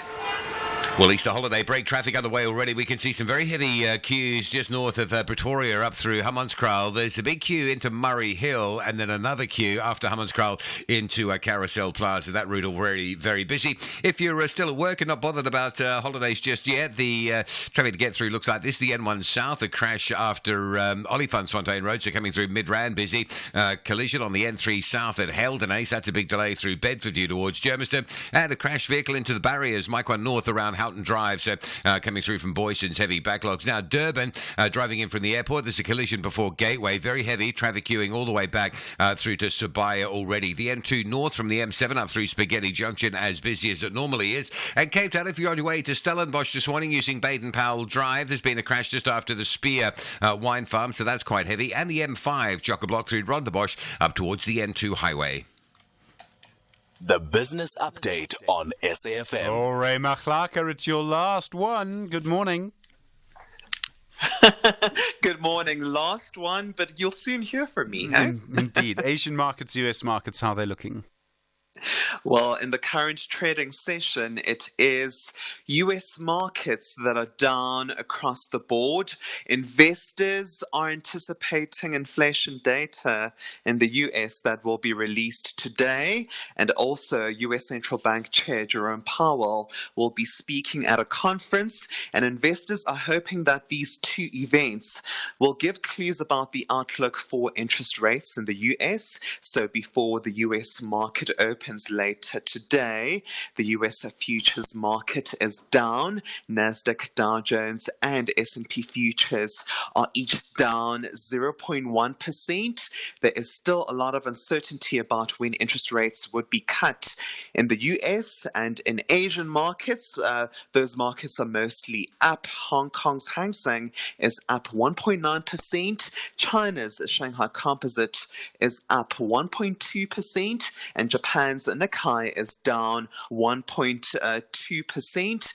And the local market, the JSE, was up 0.4% yesterday. The shares of financial services and telecommunications companies were mostly up. And then public service unions calling for a 4.7% wage increase. They say it's a spit in the face. I thought they were agreed to it. Yeah, quite harsh words there from the labour movement. But the government wants to increase the pay of public servants this year by 4.7%.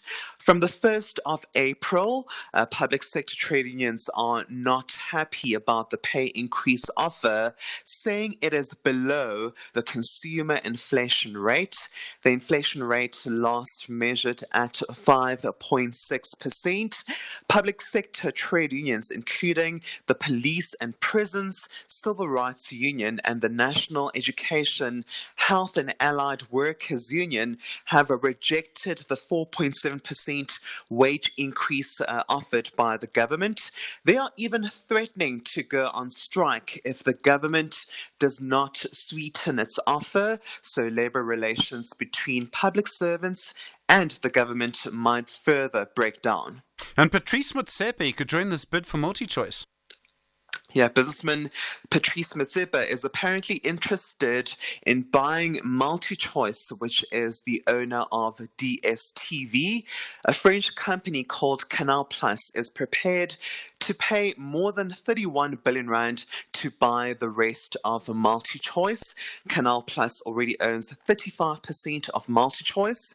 According to Bloomberg, Patrice Motsepe wants to team up with Canal Plus to buy the rest of MultiChoice. Bloomberg says Motsepe is in talks with Canal Plus, and Motsepe and Canal Plus have declined to comment to Bloomberg on the ongoing deal for MultiChoice.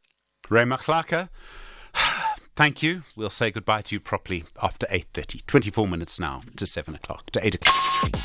Call us on 086 000 2032. All right, calls coming through. Plenty of calls coming through, in fact. We'll speak to Ntutoko in a moment in Newcastle. First, Jeanette in eThekwini in Durban about Hamas and Israel. Hi, Jeanette. Hi, Stephen. Can you hear me? Yes, I can. Go for it. Just a question. If you were trying to kill an entire race of people, would you send leaflets to them? Would you send over 70,000 SMSs to warn them where you're going to be working? Would you send voice notes if you were intent on murdering everybody? So you're saying that Israel is not trying to commit a genocide? Is that the point you're trying to make? Yeah, absolutely. Yeah. They're trying to eradicate Hamas. They're doing everything they can to protect the civilians and do what they can to warn them. Most in urban warfare, you rely on the element of surprise. And yet here, they're doing everything to let them know where they're going to be working so that the civilians can move, you know. And Hamas in their charter say that it says in black and white that they believe in the genocide and they want to eradicate and kill all the Jews and all Israelis. So it's actually written in black and white in their charter. Yeah, I think that Israel is just They did say that. I think the charter was changed. I don't know if the language has changed that much. The United Nations says that Israel's actions are leading to children starving.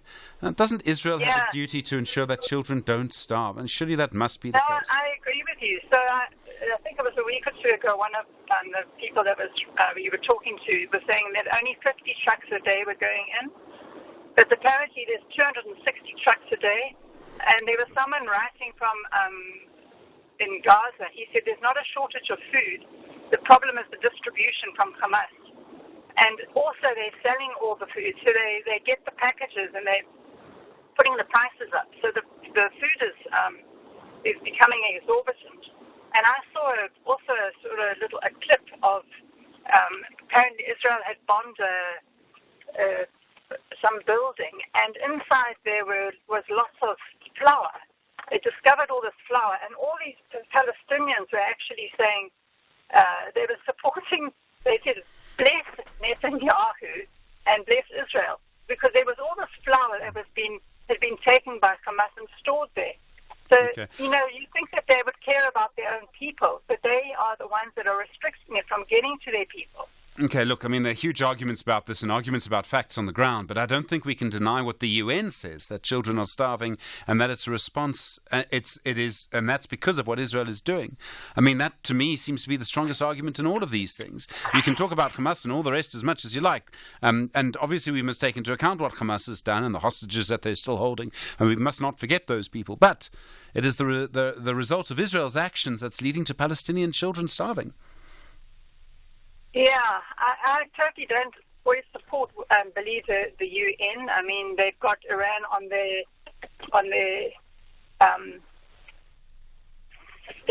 Security Council, so they're not. I don't think they're unbiased at all in what they do there. All right. Jeanette on the line from Durban, the view from her. I don't know how you see it on 086 000 2032. Thank you. And to Toko on the line from Newcastle. Hi, good morning. Branding and trademark. This is the ANC and MK. Yes, good morning. I'm a bit concerned regarding the flag issue. When you look at the IFP flag, the IFP flag has got all the three colors of the ANC, and then they only added the red and the white.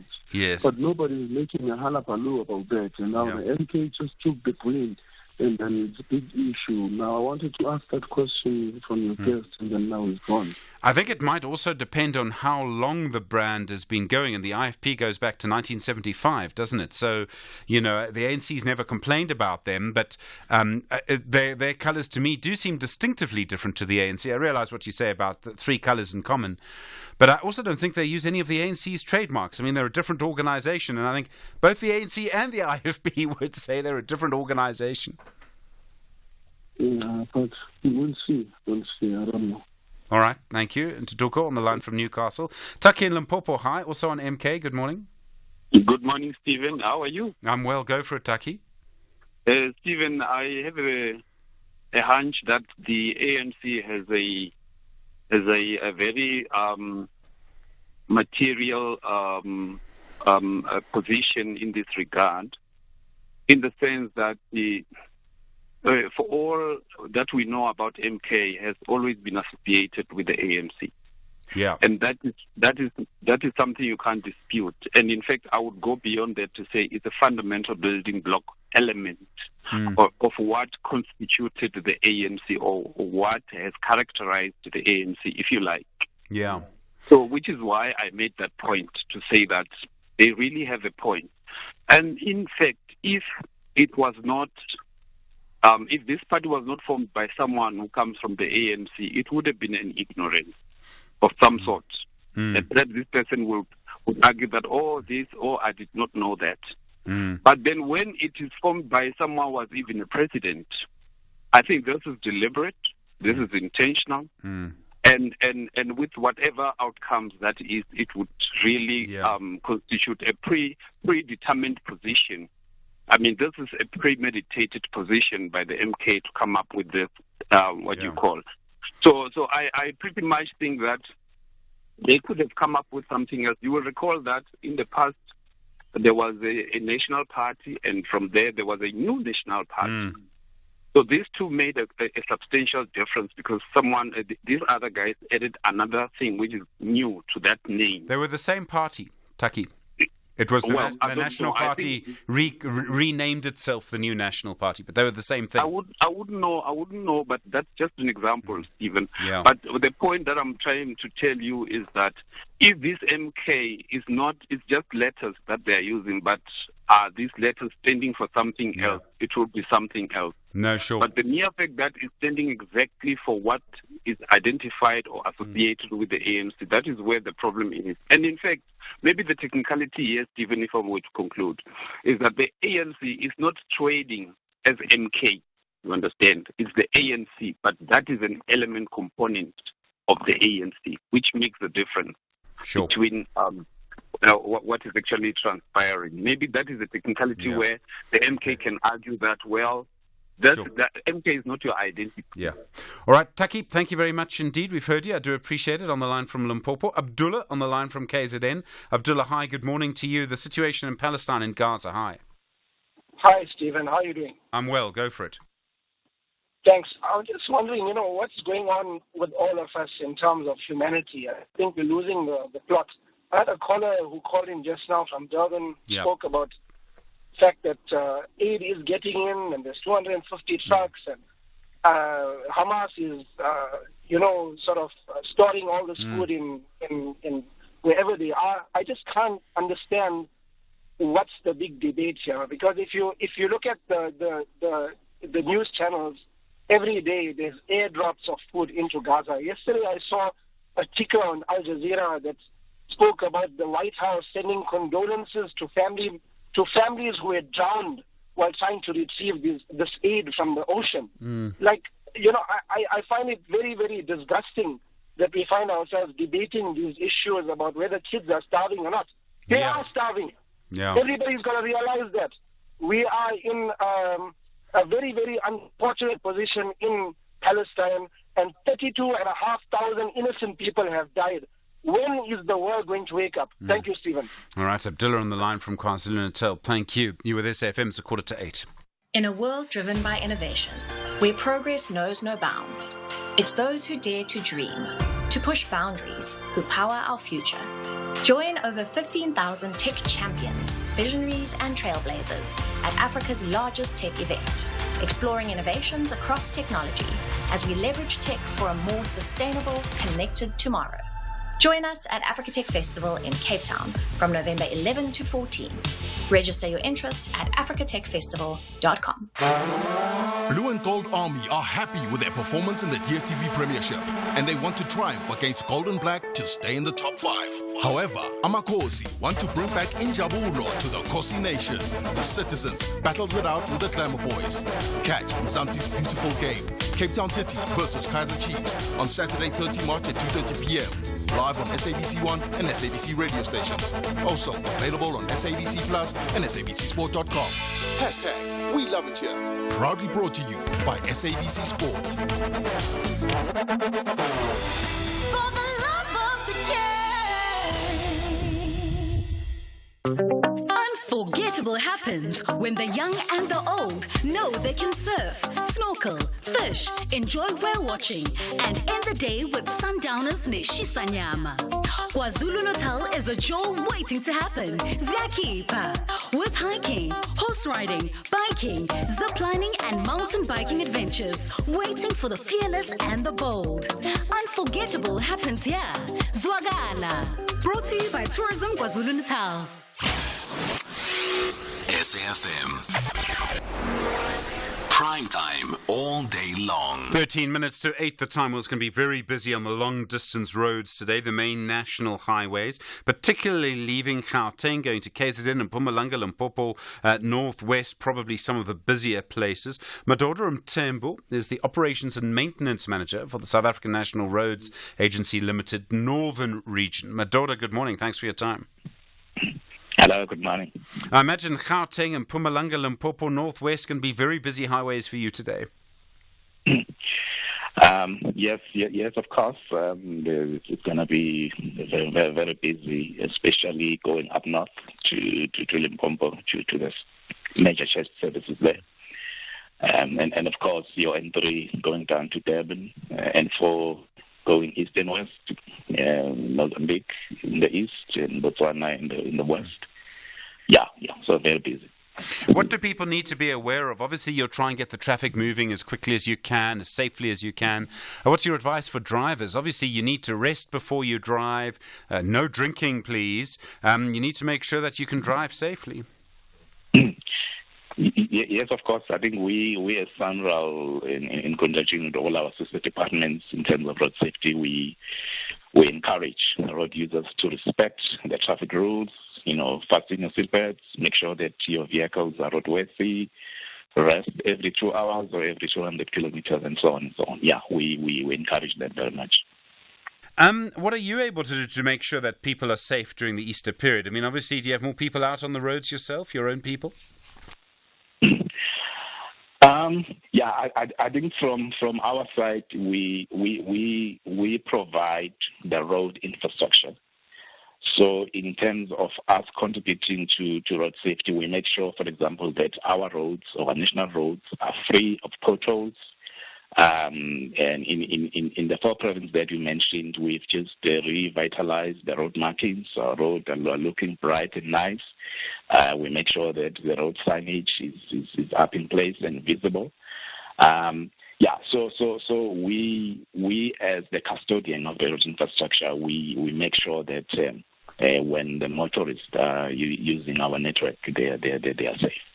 And then you'll obviously have some roads that are under construction. You've got to do road works. That's how you know you're on a SANRAL road, because there's no pothole. But to do that, do you keep the construction teams out during this time? Do you keep them away from the road? Do you manage those areas where there might be some disruptions? Yes, where we currently have construction projects, of course, over the Easter weekend, there won't be any construction activities happening. But through what we call traffic accommodation, your either your stop-go operations or your detours, your bypasses. So we encourage road users just to be aware as they traverse through those construction sites that they adhere once again to the traffic rules and the road signage that has been erected there. Madoda Mtembu, thank you. Operations Maintenance Manager for SANRAL's Northern Region. SAFM, guiding you through the rush hour traffic. Well, it's quite heavy already on the M1 heading out of Pretoria through towards Polokwane and Limpopo. It is going to stay busy, a very busy route over the next 24 hours. Already queuing in a combination of volume and some police checkpoints. So before and after Hammonds Crowd, you'll queue into Murray Hill and then queue up into Carousel Plaza. The N3 heading down to Durban, by the way, volumes are about 3 times what they normally would be on a Thursday morning. So just an indication that holiday makers are on the roads. Now, quite a big delay in Joburg on the Mike 1 North. Crash vehicle into the barriers, central barriers near Houghton Drive. So very heavy coming through from the Boyson side. Crash on the N3 south at Heldenace. That's causing a big delay getting through Galilees towards Germiston. And a collision near New Road on the M1 south, backlogging traffic from Old Joburg Road. So it's pretty much a full house of collisions and delays. Also on the N1 North, a crashing up at Buerta Avenue. So heading up from John Foster, that's quite slow. Queuing pressure into Pretoria. Expect to sit on the N14, the Ben Schoeman Highway, after Eupheus Road this morning. Durban, the N2 going south. The crash between Sabaya and Gateway has been cleared. That traffic is busy normalising. Quite heavy on the N3 inbound from Pavilion through to Sherwood this morning. And Cape Town, a crash on Malabongwe Drive at the N7, causing delays going towards Dunoon. And a crash on Baden-Powell Drive just after Spear, holding traffic up en route to Stellenbosch. ES Tunis plan to disallow their visitors any breathing moment, but ASEC Mimosas remain extremely hungry for maximum points on the road. The North takes on the West. This is the first leg quarter-final battle of the CAF Champions League. Witness Africa's beautiful game. ES Tunis versus ASEC Mimosas on Saturday 30 March at 11 p.m. Live on SABC Sport on DTT Channel 4. Also available on SABC Plus and SABCSport.com. Hashtag We Love It Here. Proudly brought to you by SABC Sport.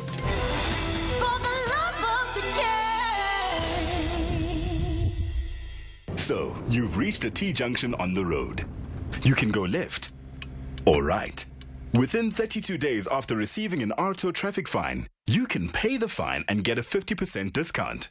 pay in installments, nominate the driver responsible, make a representation, or elect to be tried in court.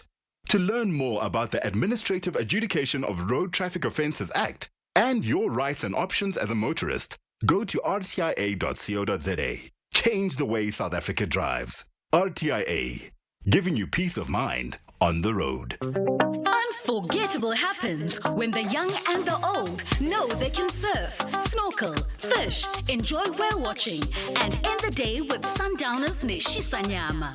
KwaZulu-Natal is a jewel waiting to happen. Ziyakhipha. With hiking, horse riding, biking, ziplining, and mountain biking adventures waiting for the fearless and the bold. Unforgettable happens here. Zwagala. Brought to you by Tourism KwaZulu-Natal. Look for the Go Digital logo in the new digital television set that you're buying and access free-to-air channels without an additional decoder if you live in an area with digital terrestrial network coverage.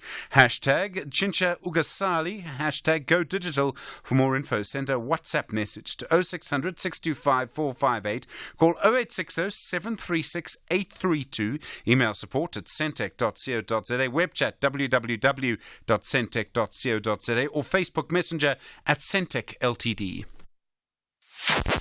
Agenda-setting conversations of the day. 6 minutes now to 8. The time with more concerns about crime in the area around Westbury. And in fact, some residents so frustrated, they say they might want to shut down some of the entrances in their area on Monday. A pharmacist, a well-known pharmacist, Faisal McKenzie, who was just 47, was killed in broad daylight. There have been other incidents there and people very worried about the levels of crime.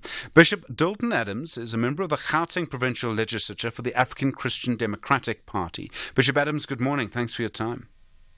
Good morning, Stephen. Nice to talk to you again. What's happening in this area that suddenly we're seeing this explosion in violent crime? I know there have been problems there for a long time. Are things suddenly getting worse? Yes. Yeah, it's actually getting worse. I mean, must admit, very worrying. Decades of violence has been perpetuated in our communities of Westbury and Claremont, Eldos, Rivoli, Noordgesig.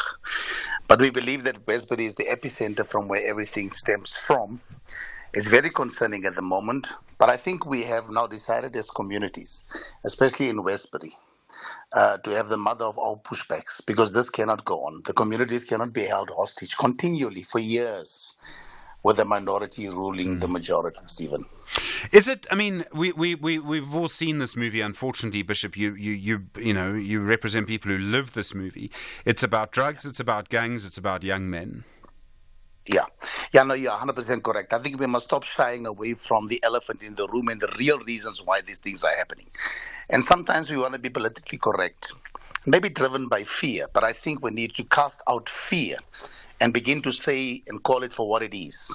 It's about drugs, gangsterism, and territory. But there's also the parallels, the flow of social ills, apartheid spatial planning, and all the things I always speak to you about and to the media about. So there are many factors, but mainly it is drugs and gangsterism that is pushing this. Very much so. It's very hard to rescue people from that life. I mean, there's a reason we have gangs in this country, in the Western Cape, that are over 120 years old, okay? I mean, these are strong organizations. People are proud of their history. I mean, that's an astonishing thing. But to try and rescue, for you, you might call them the sort of lost souls in these gangs, to get people out of that gang life, it's really hard to do. And I know parents will watch their sons and their daughters being sucked into it, and you must feel almost powerless to get them out. Yeah, I must be honest, I have never felt as powerless as I feel now. I've been in that community. I grew up in that community for years. I've seen various gangs. I've seen hundreds of boys and men fall, dead, shooting. But what is critically important here is that we need the political will. I don't think there's enough political, whether it's in Western Cape or here in Westbury. I think government needs to really step up in terms of really changing the living conditions, changing the material conditions, the employment, economic conditions of our people. Because you are correctly saying they're being sucked in. But also the community plays a vital role. And if and unless we're going to have what we call community policing, community mobilization, community taking back their streets, community patrolling, community having strong CPFs and working with the police and in conjunction, together we can do this. And I have the hope, although I'm feeling hopeless, but all of a sudden something happened in my own being that I believe that this thing is winnable. And we've been patrolling the last 3 days in Westbury. There was no shooting. Now, we're not saying it's not going to happen again, but we're saying if we are on the streets and the people are on the streets, and we also begin to, push back very strong. And I'm not going to say how, but push back very strongly. Last night we had a meeting with the MEC and the provincial commissioner. We are keeping their feet to the fire. Becky Taylor was there, you know that, but nothing seemed to have happened. But I believe now it must be a turning point, Stephen. I mean, it's a new provincial commissioner. I think this might actually have been his first public meeting, Lieutenant General Ntombeni. So, I mean, in a way, that might be a sign he's taking it seriously. Did you get a sense of anything new from him or different that we haven't seen before? Maybe a new sense of engagement? Yes. Last night's meeting, I've been in all those meetings. I've been in the forefront. But last night, I got a sense there is a sense of urgency, of seriousness. Last night, the plans that is going to be rolled out is not things we've heard before. And the seriousness and the genuineness of them saying, this is what we are going to do, and I can't divulge what is going to happen. But let me be honest with you, Stephen, in the next few days, you will see a massive onslaught, pushback, let me call it that, against what is happening in Westbury. We've had promise after promise in Westbury, Bishop. I don't need to tell you of all people that, but promise after promise. Things different now. Come again, Stephen.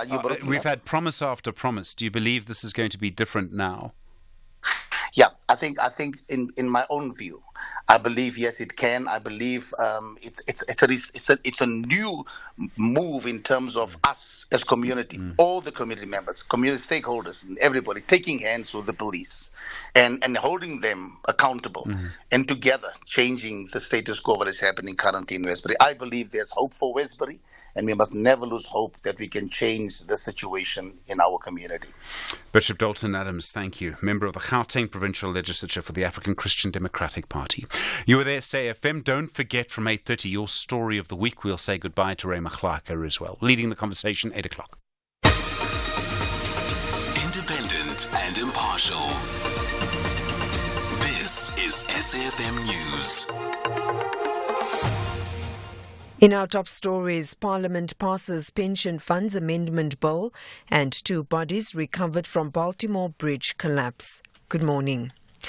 The National Assembly has passed the Pension Funds Amendment Bill without any objections.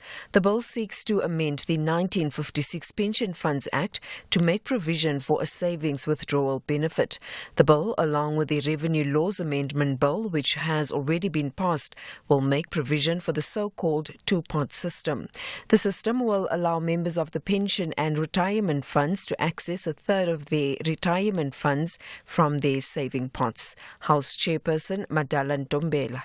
That concludes the debate. Are there any objections to the Pension Funds Amendment Bill being read a second time? No objections. Agreed to. The Secretary will read the bill a second time. Pension Funds Amendment Bill. The bill will be sent to the National Council of Provinces for concurrence. In election news,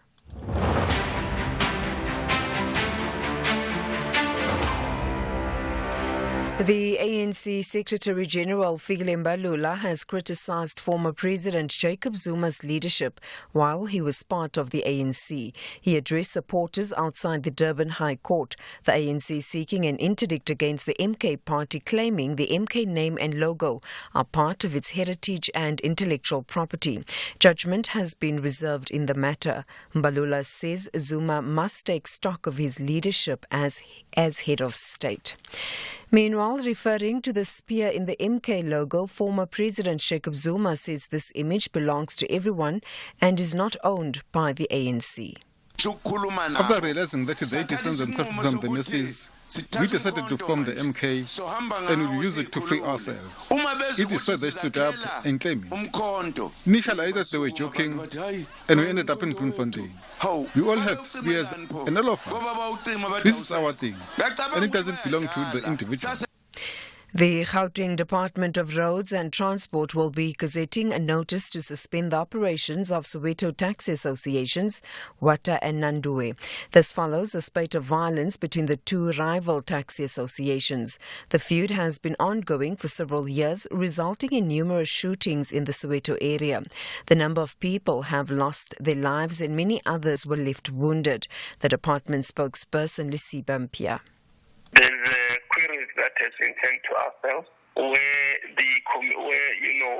just high caliber firearms have been brandished, and there's reports also from both associations that they are finding difficult to work with each other on those particular routes. Economist Dr. Azar Jamin says the decision to leave interest rates unchanged by the Reserve Bank was in line with other central banks around the world. He was reacting to the Monetary Policy Committee's unanimous decision to keep the repo rate at 8.25%. The decision means that the prime lending rate also remains steady at 11.75%. Jamin says the Reserve Bank took a cautious line. The Reserve Bank is cautious in line with other central banks of the world and is feeling that inflation is a little more sticky in coming down than people had hoped some months ago. And on top of that, we've got the additional factor of possible increases in maize and sunflower prices as a result of severe drought conditions, which might keep inflation a little more elevated through the coming year and a half than previously anticipated. Further field and finally, divers searching a river in the U.S. city of Baltimore have recovered 2 bodies which were trapped in a vehicle underwater. They've been searching for 6 people killed when a container ship brought down the Francis Scott Key Bridge. Wes Moore, the Maryland governor, called the incident an international crisis. The collapse of the Key Bridge is not just a Maryland crisis. The collapse of the Key Bridge is a global crisis. The national economy and the world's economy depends on the Port of Baltimore. The port handles more cars and more farm equipment than any other port in the country. Recapping the top story, the National Assembly has passed the Pensions Funds Amendment Act bill without any objections. The bill seeks to amend the 1956 Pension Funds Act to make provision for a savings withdrawal benefit. For SFM News, I am Anne Musa. A very good morning to you. In your SFM Sports headlines, rugby, the Springbok women, they shuffle their pack with Asazela and Mary Zulu gearing up for the USA clash. And in tennis, Victoria Azarenka charges into the Miami Open semi-finals. Full details coming up just before 8:30. SAFM, guiding you through the rush hour traffic. Fairly heavy traffic around Pretoria. If you're on your way inbound on the N14, expect heavy queues this morning entering the CBD as you line up through Eupheus Road and up to where the old Joburg Road joins. Also, the N1, a crash blocking the right lane at Boerta Avenue, so northbound traffic backlogging from John Foster. And then if you're on your way out of Pretoria, big queues at Carousel Plaza. That's a heavy backlog. Crash on the N1 south before Allendale, coming through Midrand, stays heavy from Samrand Road. Crash on the N3 at Heldenays, delaying traffic through from Giluli's on your way to Germiston, and a smash on the Mike 1 North at Houghton Drive, so stays very heavy as you come through from the Boyston side up through Crowd and Braamfontein. Durban, quite a big serious collision on the M4 near Sabaya. If you're driving in from the Mercy Belito this morning, you will find some backlogging traffic there. N3 inbound, Pavilion, right through Spaghetti Junction to Sherwood on your way to Durban, very slow. And then Cape Town, a crash still being cleared up on Baden-Powell Drive just after Spear. That's causing delays to and from the Stellenbosch area. And the M5 that was heavy earlier this morning, starting to ease, but busy up towards the N2 highway. SAFM Sunrise. A vivid start to your day. 7 after 8, good morning. You're with SFM Sunrise. I'm Stephen Grootes. You might have seen some of the reports over the last little while about this very long internet cable, and I'm not talking about the one from the router in your study all the way through to the bedroom or the TV room or wherever you have it. I'm talking about the one that goes all the way around our continent. It's going to be the longest and I think possibly the fastest internet cable they've ever laid. We'll find out a bit more about that in the next little while. You might have noticed a little bit of sort of glitchy internet coverage over the last couple of days, and that's been, as you know, because one of the cables was severed, was damaged in the Red Sea. It's just an example of how the world sort of works. One thing sort of affects another thing, which affects another thing. We'll talk about that in the next little while. Don't forget, from 8:30, your story of the week. What for you is the biggest thing, the most important thing that's happened this week? Still space for you. You can book your spot now with them doing Stanza on 086 000 2032. It's 8 after 8. Unforgettable happens when the young and the old know they can surf, snorkel, fish, enjoy whale watching, and end the day with sundowners Neshisanyama. KwaZulu-Natal is a jewel waiting to happen. Ziyakhipha. With hiking, horse riding, biking, ziplining, and mountain biking adventures waiting for the fearless and the bold. Unforgettable happens here. Zwagala. Brought to you by Tourism KwaZulu-Natal. In a world driven by innovation, where progress knows no bounds, it's those who dare to dream, to push boundaries, who power our future. Join over 15,000 tech champions, visionaries, and trailblazers at Africa's largest tech event, exploring innovations across technology as we leverage tech for a more sustainable, connected tomorrow. Join us at Africa Tech Festival in Cape Town from November 11 to 14. Register your interest at africatechfestival.com. Yanga have a massive mission to dish out orders in Dar es Salaam against 2016 champions. However, Masandawana believe in their ability to succeed anywhere on African soil. This is the first leg quarter-final encounter of the CAF Champions League. Witness Africa's beautiful game. Young Africans versus Mamelodi Sundowns on Saturday 30 March at 8 p.m. Live on SABC Sport on DTT Channel 4. Also available on SABC Plus and SABCSport.com. Hashtag We Love It Here. Proudly brought to you by SABC Sport. For the love of the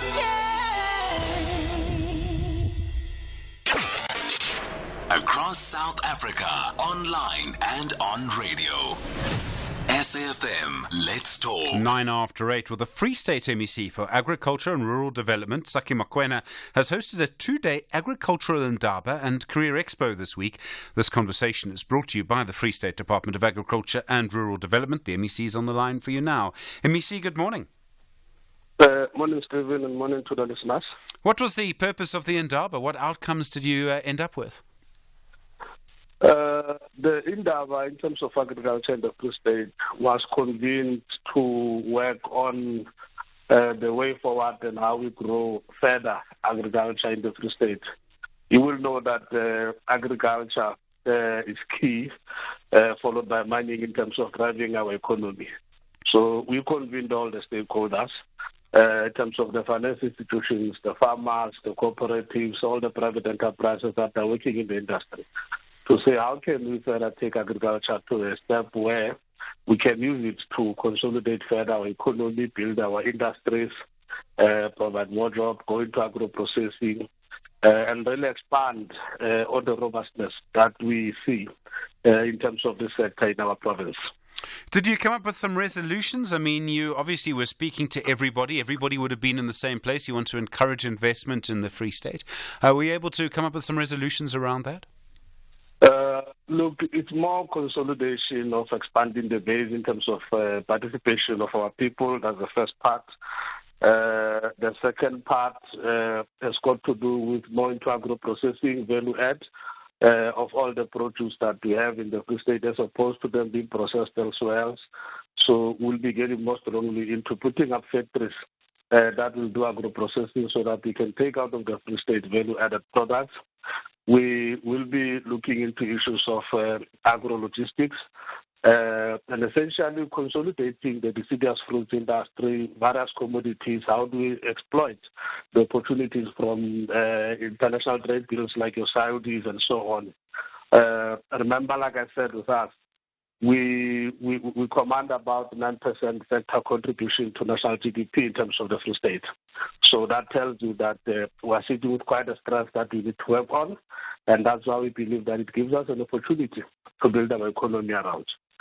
Who attended? You speak about different sectors. I presume farmers, people representing farmers, farm workers, I imagine, as well?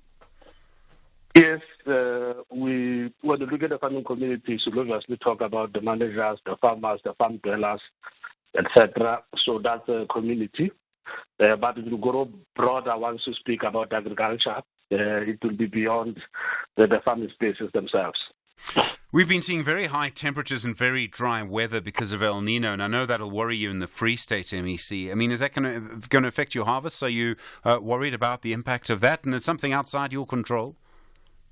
Of course, it's outside our control. We are worried about it, but like I said, that we are quite robust, small as we are. The capacity and expertise we have and the resilience of agriculture in the Free State is really due to the support we provide the farmers we have, the kind of enterprises that are working here. That's what gives us really the second spot in terms of the income generated out of the agricultural produce and related services in the country. We believe we'll fare well, but we are doing everything in our power to try to make up for whatever challenges that will be brought up by the continuing climate changes. It must be particularly difficult for emerging farmers, new farmers. Look, it's more difficult, but the government is stepping in to continuously provide support and make sure that we cushion the industry. Everybody will really take necessary steps to protect a key economic industry or sector like we are doing. So we'll continue to work with them, provide support, financial and otherwise, to make sure that we can only survive and really consolidate our strength. MEC, thank you very much indeed. Saki Makwena is the MEC for Agriculture and Rural Development in the Free State. That conversation brought to you by the Free State Department of Agriculture and Rural Development. It's 14 after 8. Call us on 086 000 2032. Well, calls coming through. Klanti on the line from Cape Town. Klanti, hi. You want to talk about ambulance services? Yes, Stephen, I'm sitting with a very serious problem here. Please, if you can assist me here. Yeah. My grandmother had a fracture 2 or 3 days ago in a small town called Stextrom. Yeah. Last night, she was called to come and sleep over at the hospital because the ambulance had to take her early in the morning from Stextrom Hospital to Frontier Hospital in Komani, meaning Queenstown. Yeah. She went, Stephen, and slept over. The ambulance arrived. For strange reasons, the ambulance driver and the staff nurses left her there, alleging that she doesn't have anyone to accompany her to Queenstown, despite the fracture. She is sitting, as we speak now, at the hospital. When I called, they dropped the phone on my face. So they say that someone has to accompany her. Why would someone have to accompany her? That is what I asked them. They could not answer that question for me. If the MEC of Eastern Cape can phone Stextrom, how is my grandmother going to stay the whole Easter weekend without having been attended by the medical practitioners? No, the whole weekend. And has she done this trip before in an ambulance? Is this a sort of normal thing, or is this the first time? This is the first time, Stephen. Sure. And I'm shocked to hear that the paramedics in the ambulance refused to assist her to take her from the hospital yard to the ambulance. They left her there. She's stranded there with pain, Stephen. Sure. Oh, Klanti, that does sound difficult. All right. I'm going to take your number. Is that okay? Yes, it's fine, Stephen. Okay. Let's see if we can pass it on. Let's see if, I don't know if we will be able to intervene here. Klanti on the line from Cape Town, thank you. Talking about his grandmother in the Eastern Cape, supposed to go on that sort of ambulance trip, and then strangely people demanding that she be accompanied by someone. Very difficult as well. And you can imagine being far away from your elderly family member, someone who you love very much, and she's suffering like that. And I know these things happen. A really very difficult situation. I don't know if we can see if we're able to do very much. Mdu's just told me, in fact, the Deputy Minister of Health, Sibongiseni Dlomo, has phoned on. Deputy Minister, you heard Klanti's call. Good morning. Yes, I don't have details, Steve. I heard you talking to Klanti, and I'm really feeling that he's really distraught with this situation about the grandmother. If maybe you could, I heard that you are taking his number. If you could please help me with his number and see what one can do in this situation. Thanks very much. All right, Deputy Minister, I really appreciate. Thank you. We do have Klanti's number. He's agreed that we can pass it to whoever can help him. So, Deputy Minister, I really appreciate that.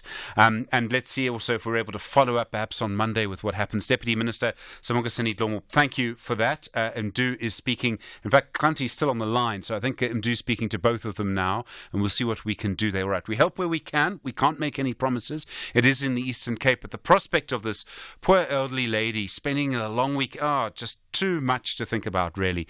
All right, Conti, I'm hoping that we can help you and your grandmother. Deputy Minister, thank you. 8:17.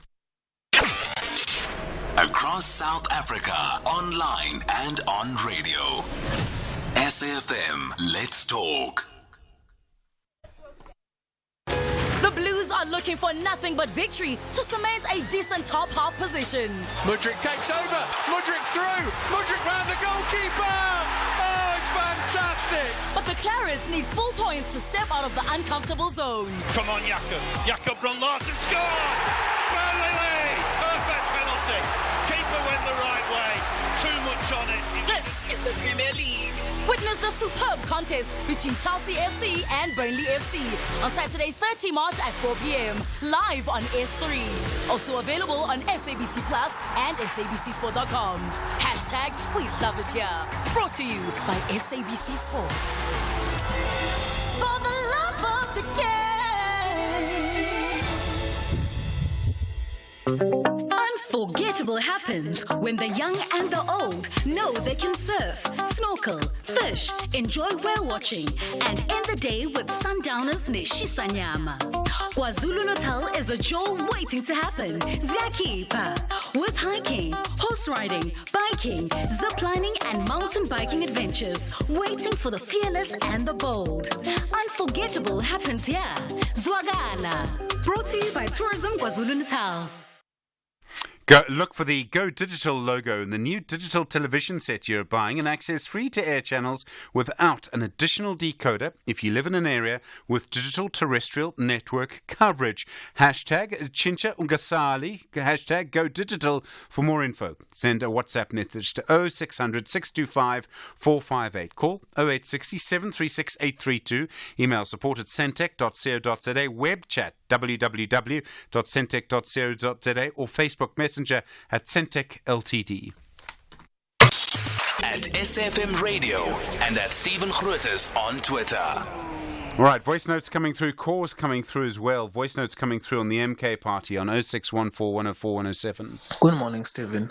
I think the ANC is doing more harm than good to itself by taking the MK party to court, because they are indirectly putting the spotlight on the MK, because even people who are not paying attention to this MK party, they are now starting to be curious of what is this MK party, what does it stand for? So I think the ANC should focus on campaigning and gaining the trust of the voters again, and not on the MK, because even the current case that's going on in Durban, they're not going to win it. It's not about Durban.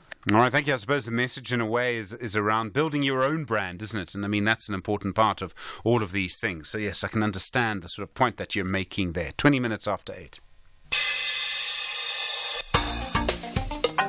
Stories of the day. #SAFM Sunrise. Well, what's being described as the longest undersea fibre optic cable in the world, being deployed along the coast of our continent, is now going to be finished this year. It's going to come on land, it's going to sort of make land in South Africa in 4 separate places. Jan Vermeulen is the editor at mybroadband.co.za. Jan, good morning. Thanks for your time. Good morning. It's a pleasure to be here. It's a long cable. Why does it come into South Africa 4 different times? Is that to provide connectivity through 4 different places? Yes, and it's really the only cable I know of that does that. It connects to 4 different data centers that then are able to connect that capacity into where internet service providers can use it. And it provides a lot of diversity. So if something happens to one of the landing stations, there's 3 others that can pick up the slack. And I presume this is a very high capacity line. I mean, this is going to carry unbelievable amounts of information very quickly. Yes, so it's weird when you start talking about undersea cables. So they have what they call a design capacity. And so Google's Equiano cable, which only runs along the west coast, has a capacity of about 144 terabits per second. Now, to contextualize that is roughly 7 times bigger than any cable we have ever had. along the west coast of the country. Sure. And Facebook's cable, with its consortium partners MTN and Vodacom, and a bunch of other people are also involved with the 2 Africa cable. That cable is slightly bigger than even Google's cable, so it's a monster of a cable in terms of design capacity. But that's kind of also not telling the full story, because all of that capacity is not available at the same time, and that's part of what's causing the challenges along the west coast of Africa right now.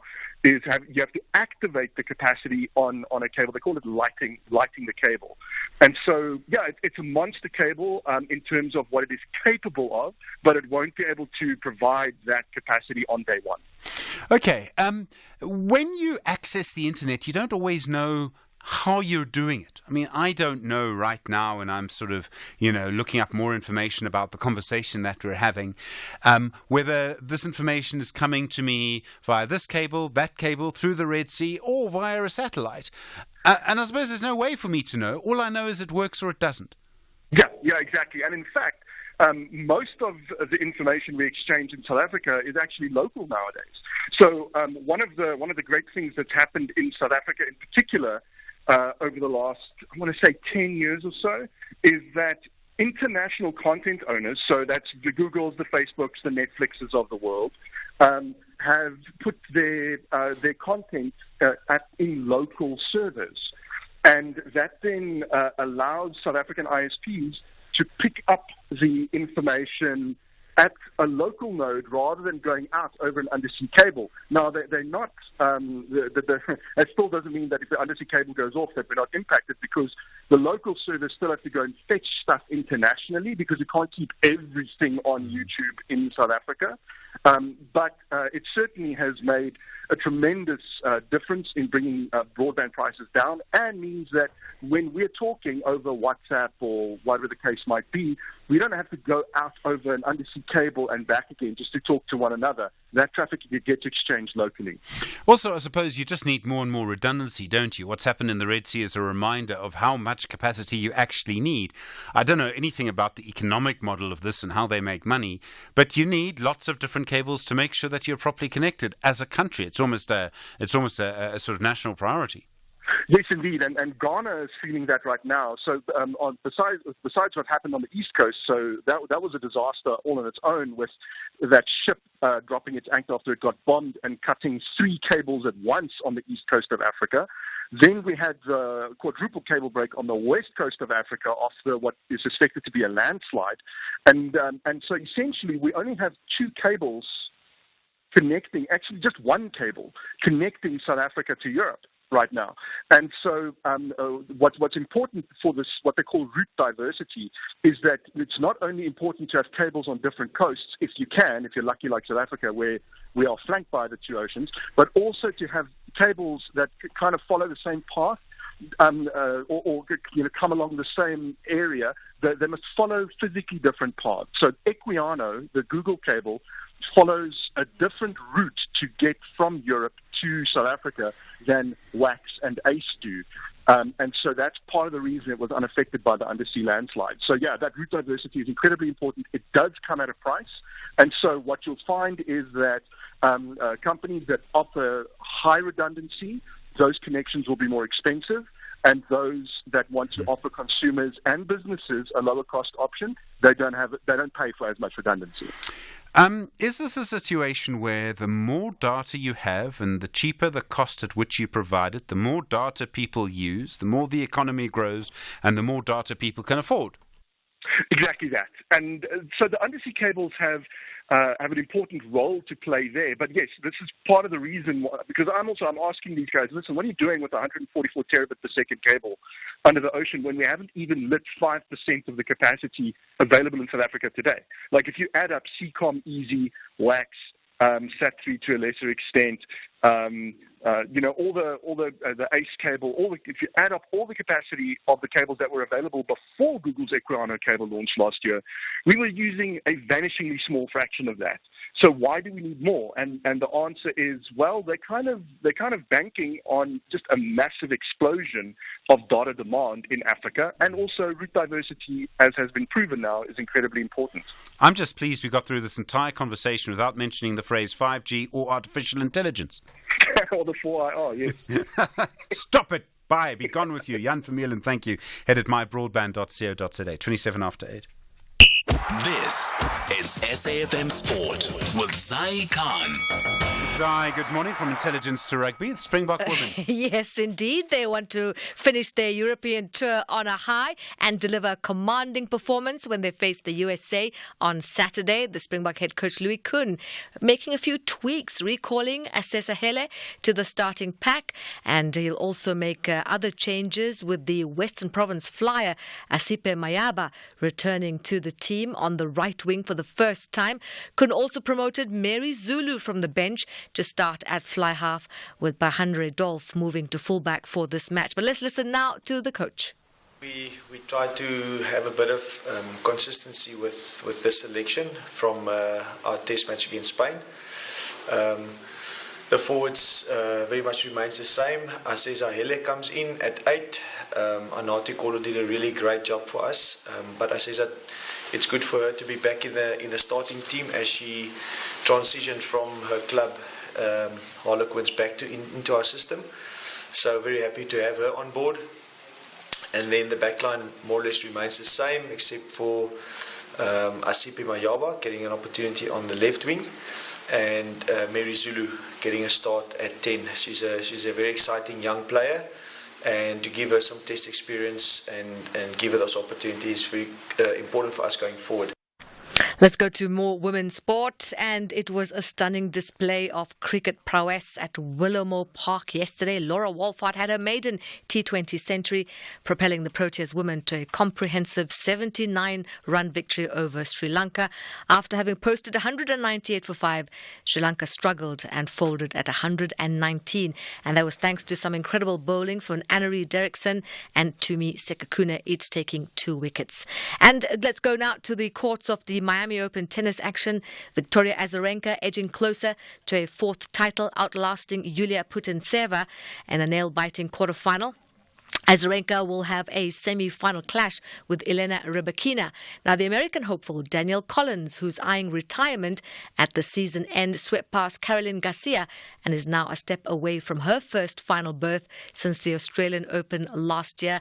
Now, Collins' next hurdle is Ekaterina Alexandrova, who beat Jessica Pegula. Here's Danielle Collins. Depending on the matchup, some people are more favorable against others, and I think Caro comes out here and fights her butt off, and she hits some really strong shots, and the games are really close. And I don't think that the set scores are necessarily a reflection of how close the match really is, and it's been like that every time we play. All of these games are going do sad.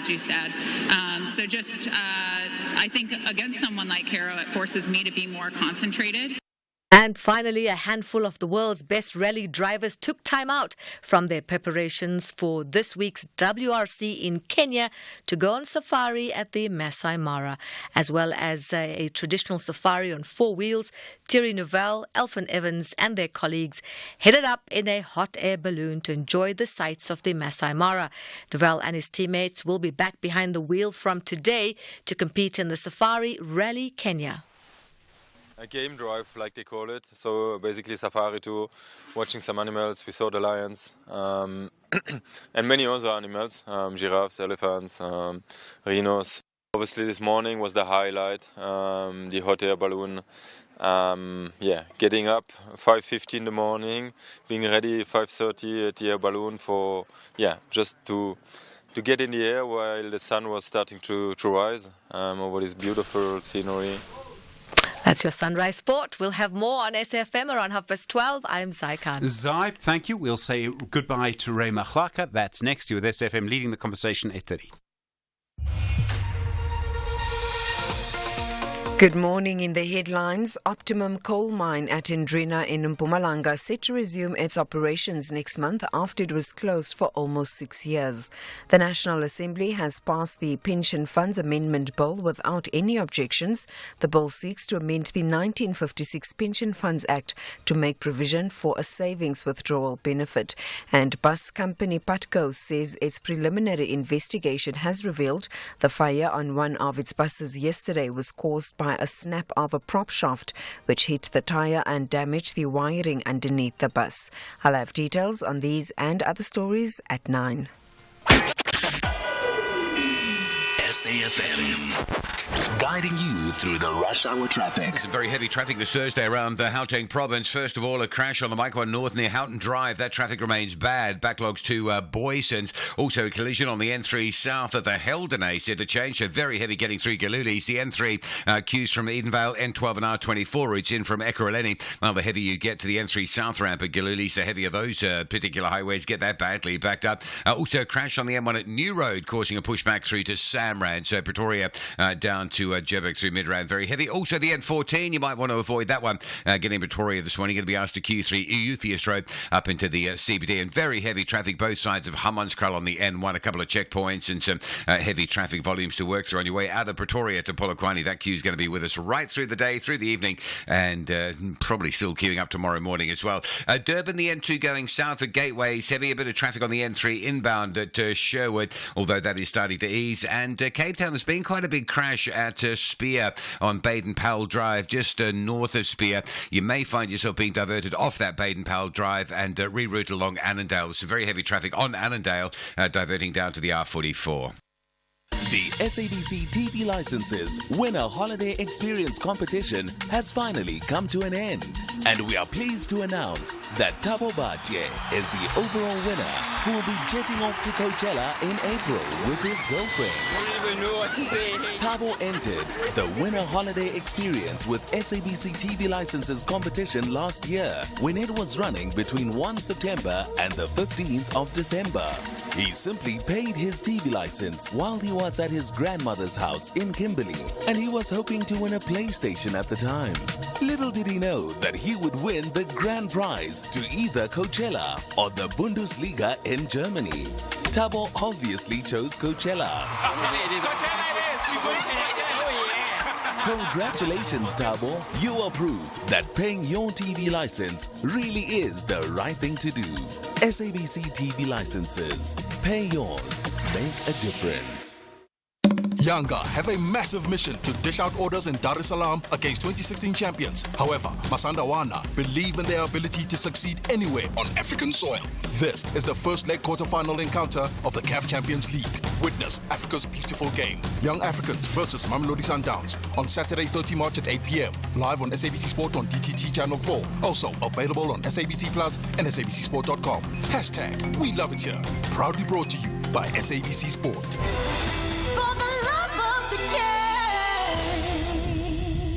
It was nice, Nay. You were enjoying that song, but it's over now. Just like drinking and driving, a promising future could end in a split second. Don't drink and drive. You will get caught. Make the better choice. Hashtag just don't do it. A message brought to you by aware.org and the Road Traffic Management Corporation, the RTMC. Stephen Grootes on SAFM. 25 minutes now to 9 the time. I'm going to tell you a little bit of a story. At the beginning of the pandemic, you may remember, in March 2020, remember all of the things that were happening. There were queues at bottle stores for some reason. We saw borders being closed. People, for the first time in our country, we started to wear face masks. And I realized that we needed to prepare to be coming into the studio every day to talk to you, and we needed to make sure we had a very good team, and we needed a business person. I thought it was important at the time to have a strong, consistent, reliable business person.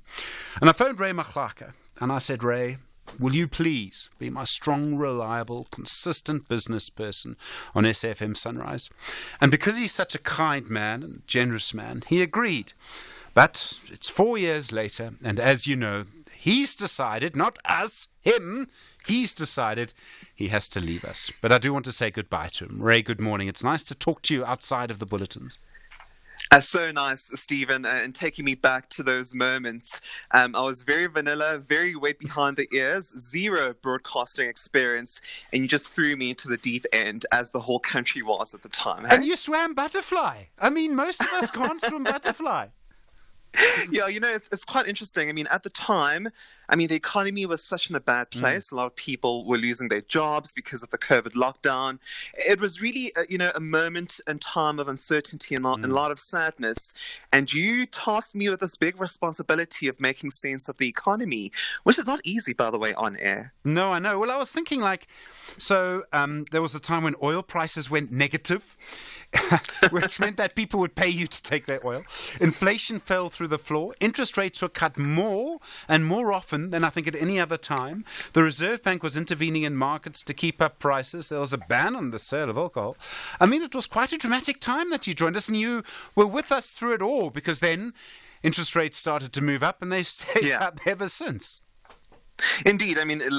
Today the situation is very different. I talk about interest rates every day, every morning, and I get a lot of flack from the SFM listeners for doing so. But, my approach to business news, Stephen, and the listener, is to really make financial journalism and business news sensible.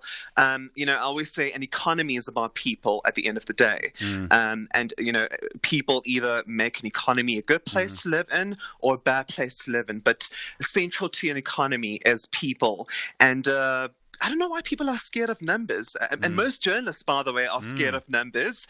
But I find numbers fascinating because they do tell a story. We make sense through the world, through numbers. And my goal through SFM was to hopefully, bring numbers down a notch and make economic and business news not so scary, but palatable to the audience and listeners. Hey? If only you could have brought interest rates down a notch yesterday. I must ask, how did you get into business journalism? I mean, I know how I got into journalism, and I'm so glad that I did. And I'm sort of, my wife always says, you're addicted to the radio and you're addicted to journalism. But business journalism, I mean, how did you get into that? Well, it was 12 years ago. I joined a newsroom, covering courts and crime. I just never had the stomach for, blood and, tragedy and sad stories, reporting on crime, reporting on death. So I knew that I just didn't have the stomach, to write and report on such news. In fact, I would want to help victims, beyond a tragic event, because we told as journalists to be objective. You tell a story and you move on, but I wanted to intervene and help victims, but I'd get into trouble with my editors for being too involved and too close to the story. So I've always been fascinated by numbers, and I decided, because I don't have the stomach for crime and sadness, I'd rather make a pivot. Remember pivot, the word often used during COVID times? I pivoted to, economic and business journalism. And that was 12 years ago. And again, numbers. I'm very fascinated about numbers and really helping people understand the world in which they live in through numbers. And again, the economy is about people. It's people who drive an economy and move it forward. And there's stories in all of that, isn't there? I've got to ask, what are you going to do with your mornings now? And I know what I would do with my mornings, and I wonder if you're going to do the same thing. Well, more sleep, Stephen. Yes. Because what people don't realize, and the SFM, station, there is a top draw talent on and off air. And your show has a lot of people who make it possible, who wake up quite early, to make sure that, listeners are informed. Behind the scene, there is a really good team behind you. And getting up every day early in the morning is not easy. So I'm really looking forward, to sleep. And who knows, you might hear me again in radio one day.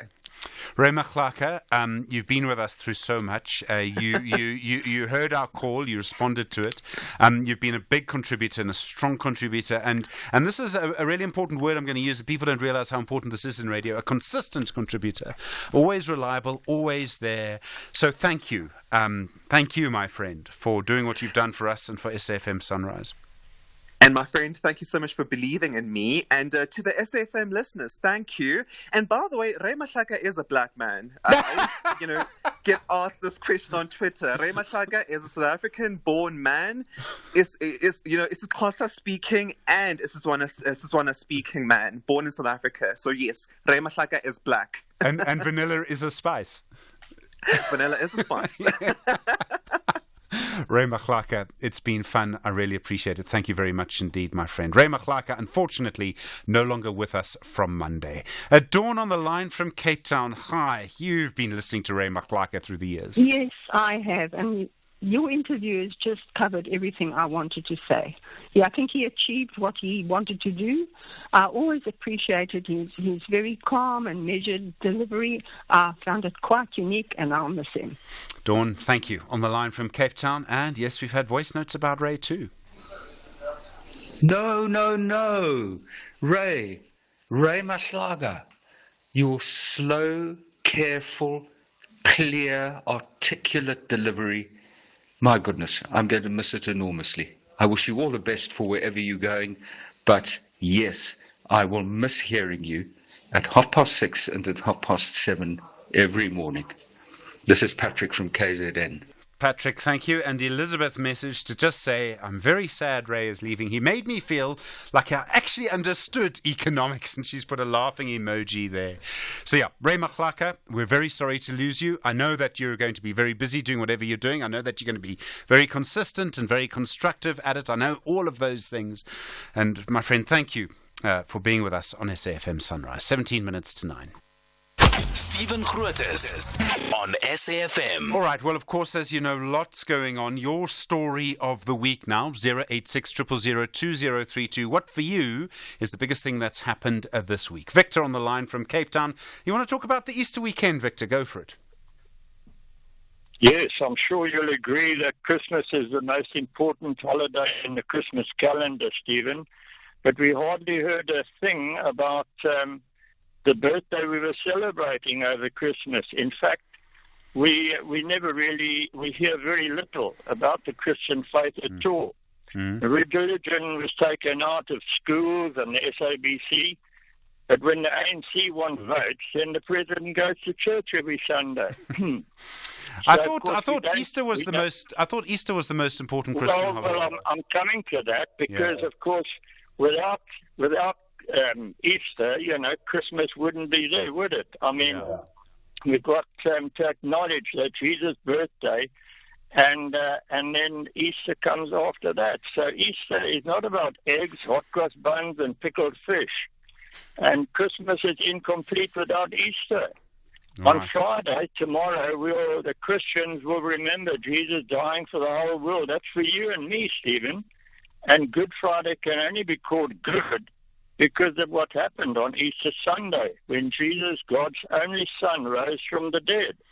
Okay. So King Jesus is alive, my friend, and he's coming again, and every knee will bow and every tongue is going to confess that he is. Right. Every knee will bow. That doesn't matter whether you're Mandela or it's Zuma or Ramaphosa, are going to church twice a year.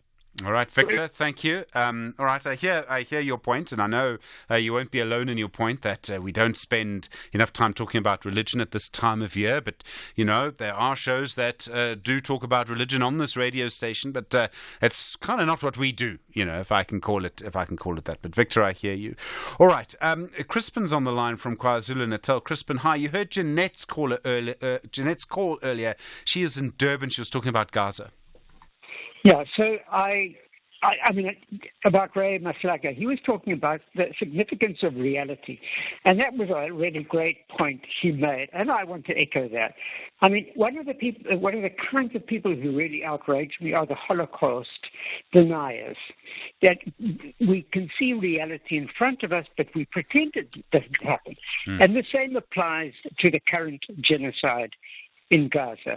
I mean, I don't know if Jeanette actually has ever woken up to some awareness about this, but Israel has for a long time maintained a food blockade of Gaza, letting in only about 400 trucks a day. That's why there are no overweight people in Gaza, as it happens. Now she's saying, we're soon. So, they're getting 250 trucks in. Well, let's assume for a moment that they've managed to get it up to 250. That means that people are getting 62% maximum of their daily nutritional needs. And over a period of time, that means starvation. Then we hear these other stories about Hamas blocking delivery. Israel is occupying Gaza. It is in control of the streets. How is it possible for Hamas to block delivery of food to the Palestinians? So we get these. I saw something on TikTok. Great for you. I've also seen stuff on TikTok. What about some sense of reality here? And what is our moral responsibility when we are confronted with an atrocity of such extremity? The thing that worries me the most, Crispin, and I tried to get to this with our conversation with Stephen Grootes yesterday at 6:15, is that while most of the world is seeing what's happening in Gaza, and we accept what the UN says about starvation, is that in Israel, people feel very differently. And this has happened before in previous conflicts where people talk past each other. I mean, I've had conversations, or fair conversations, with people who strongly support Vladimir Putin's invasion of Ukraine, for example. And there's this sort of talking past each other that you get. That's very difficult to overcome. Yeah, I agree. I mean, I think let me speak to Jeanette, as it were, and say, let's talk about anti-Semitism, because I guess she and I share a strong opposition to any form of anti-Semitism. But then, you have to look at it in a critical and objective way. So, for example, she says Hamas has denied the right of Israel to exist. Fair enough. She does not comment that the Israeli government has repeatedly denied the possibility of a Palestinian state. We won't accept it, even though this is the ancestral land of Palestinians. So she needs to look at both sides. And I think she needs to move out of her comfort zone and take on the reality of the horror that we are looking at. Crispin on the line from KZN. Thank you. Matlakala on the line from Davidson. Matlakala, hi, road safety. Good morning. Morning, Steve Ovo. Steve Ovo, man, firstly, I just want to say we need your help, man, because there is a road running from Begasford to Polokwane, R37. That road, Stephen, is badly planned in terms of safety because they've created a highway, a freeway running through the villages. Every week, there's somebody dies on that road. Sure. Even this week, there's a young lady who was hit by a speeding car. We have accident. It's really a disaster, Stephen. I don't know if maybe you can invite the mayor there to come and explain the issue of road safety. Because what is happening is that road, it's 4 lanes, 2 going to the opposite direction. Yeah. In the middle, they've put what you call highway rails. And then in those highway rails, people are forced to cross to the other side, children going to school, and there's, animals, and people are driving at 100 and so. That is a disaster, Stephen. All right. No, Matlakala, it doesn't sound good at all. Right, on the line from Davidson. Anyone else know more about that area? The Burgersfort to Polokwane Highway. All right, important issue there. Let's go to Bond in Gqeberha. Bond, hi, good morning. Ireland joining. Firstly, how did the graduation go?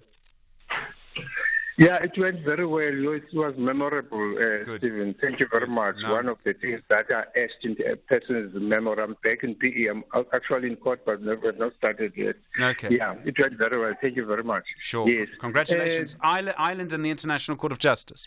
It is good that Ireland joins in the case of South Africa. You must remember, this is not South Africa against Israel. It's for the entire world, clamoring for humanity, for common solidarity, common brotherhood or sisterhood. That is what this is all about. You remember in the beginning, God said you must have dominion on earth. And then we devise rules how to effect that dominion. So part of that dominion is to ensure that we treat each other well. The rights conflict is at the center of humanity's conflict. The issue of rights, whether it's about land or person to person or country to country, we must ensure that we put our house in order first before we can have dominion on earth. over animals, plants, and everything, climate. So we commend this step. It's not island siding with South Africa, it's island sound siding with justice and what has to be right. All right. No, I hear you, Bond. That's such an interesting point. All right. Thank you very much indeed. I appreciate it. Bond on the line from Gqeberha, just about to go into court by the sounds of it. Always very interesting to see what people are up to while they're actually talking to us, and actually sort of preparing to speak to us as well. So, yeah, very, very interesting on that score. Let's go to Alexander in Limpopo. Alexander, hi. Hi. Morning. How are you? Yeah, I'm well. Go for it. I'm okay. It's quite a sad news that Ray is actually leaving the radio station, and I've been listening to him on my way to work after 6. So very, very informative. He knows his story. So I just want to wish him all the best, because we know that the world is waiting for him outside there, but I just wish him all the best. I'll just follow him on other various platforms. The same applies to Alrin. Alrin is also leaving. It's quite sad for me. We are actually going to expect a new presenter next week, but all the best for both of them in their future endeavor. Thank you very much. Thank you, Alexander, and thank you for listening on the line from Limpopo. Really do appreciate it. 8 minutes to 9. SAFM, guiding you through the rush hour traffic. Still very heavy backlogs around. A couple of incidents on Joburg's highways today. This earlier crash on the Mike 1 North up by Houghton Drive in the Parktown area. Still backlogging traffic coming through the Crown as you head slowly towards Sandton. The N12 and R24 routes into Galooly is being held by an earlier crash on the N3 at Germiston, which looks to be cleared. The N1 through Midrand starting to move. Big queues on the N14 heading into Pretoria CBD. You might want to stay well away from that. And a massive backlog heading through to Carousel Plaza. Might be a good idea to travel later rather than right into the thick of that. The N1 North is really badly backed up.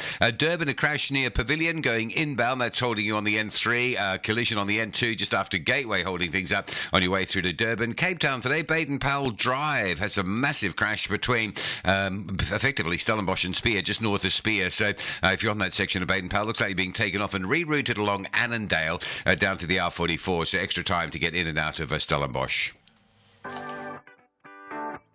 Buying a new TV?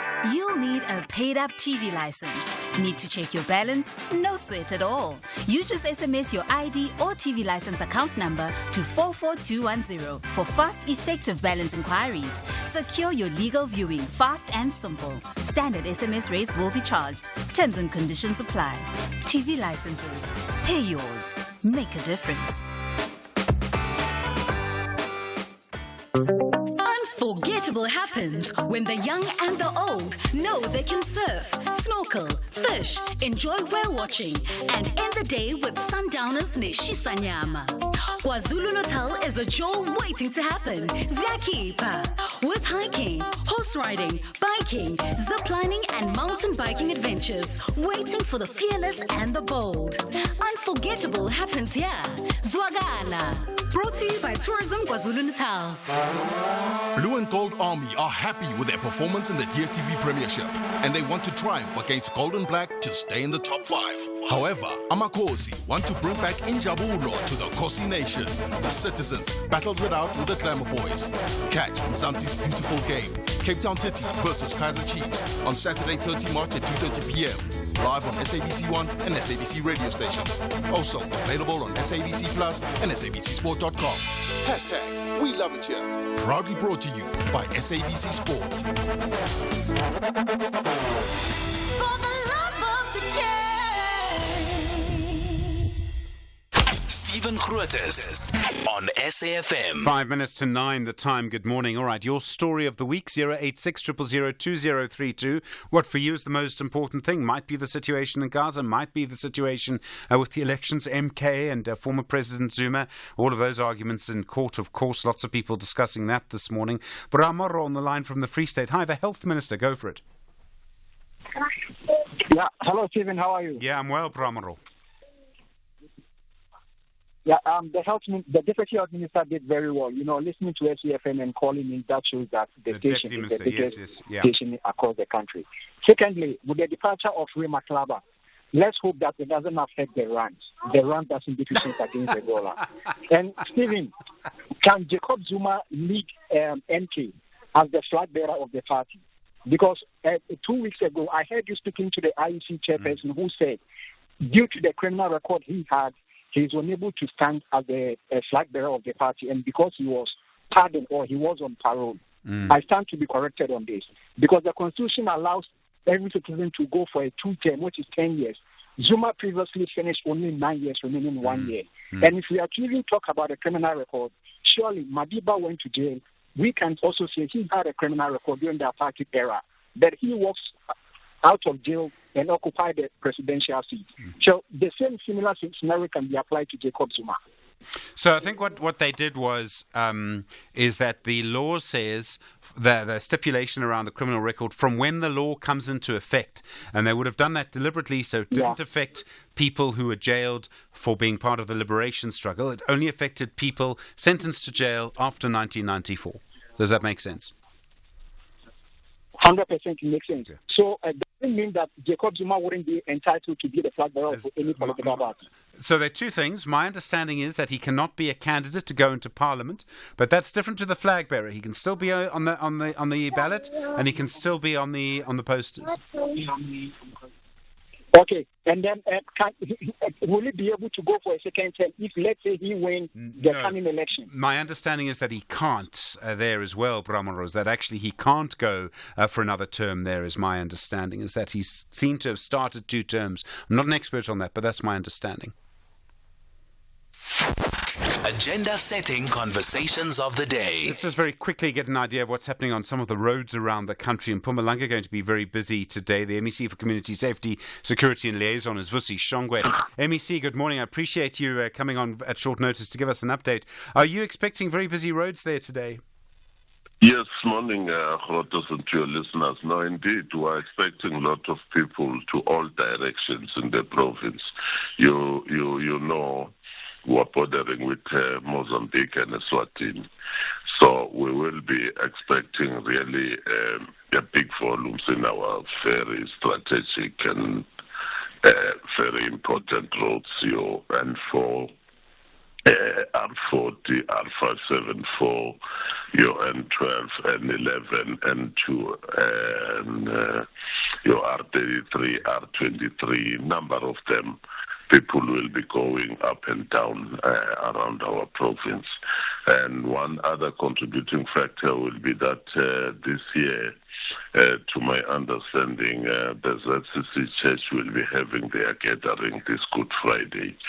So we are also expecting a lot of volume of traffic that will be heading to that particular direction.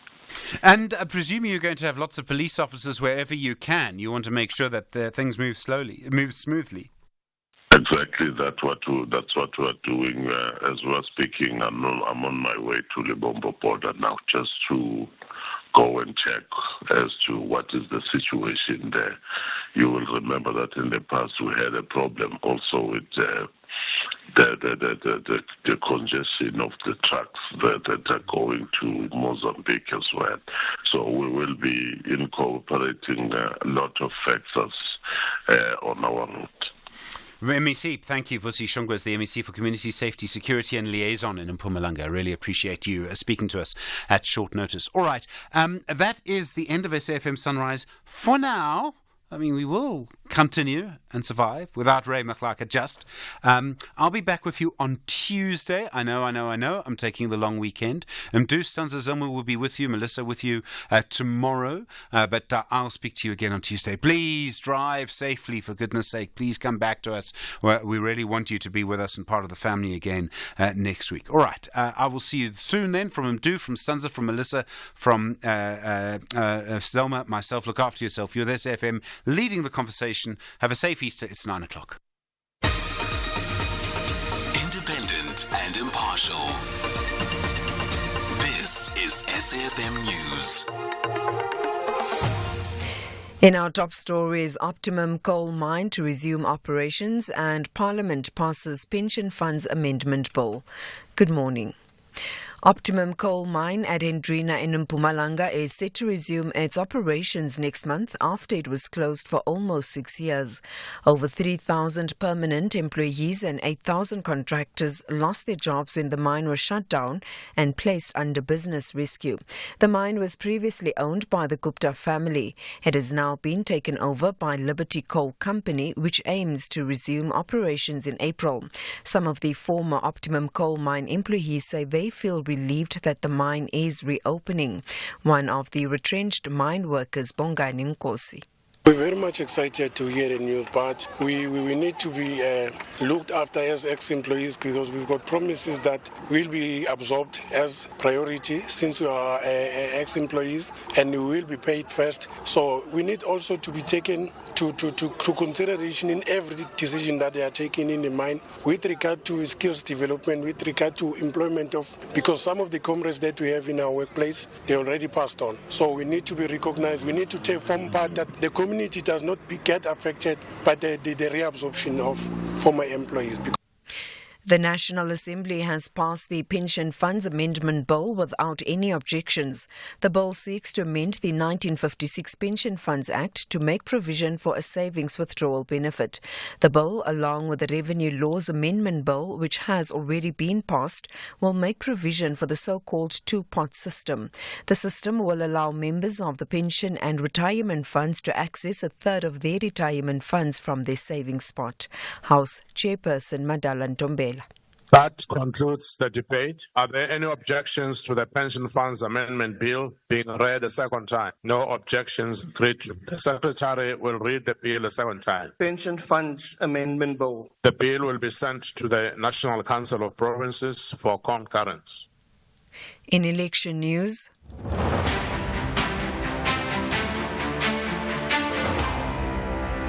ANC Secretary-General Fikile Mbalula has criticized former President Jacob Zuma's leadership while he was part of the ANC. He addressed ANC supporters outside the Durban High Court. The ANC is seeking an interdict against the MK party, claiming the MK name and logo are part of its heritage and intellectual property. Judgment has been reserved in the matter. Mbalula says Zuma should take stock of his leadership as former head of state.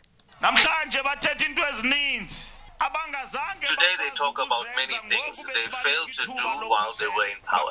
They put us in big trouble and we are here in this mess because of them. They call us thieves. Today we have a Zondo Commission which has revealed many things and they thank us by forming a new political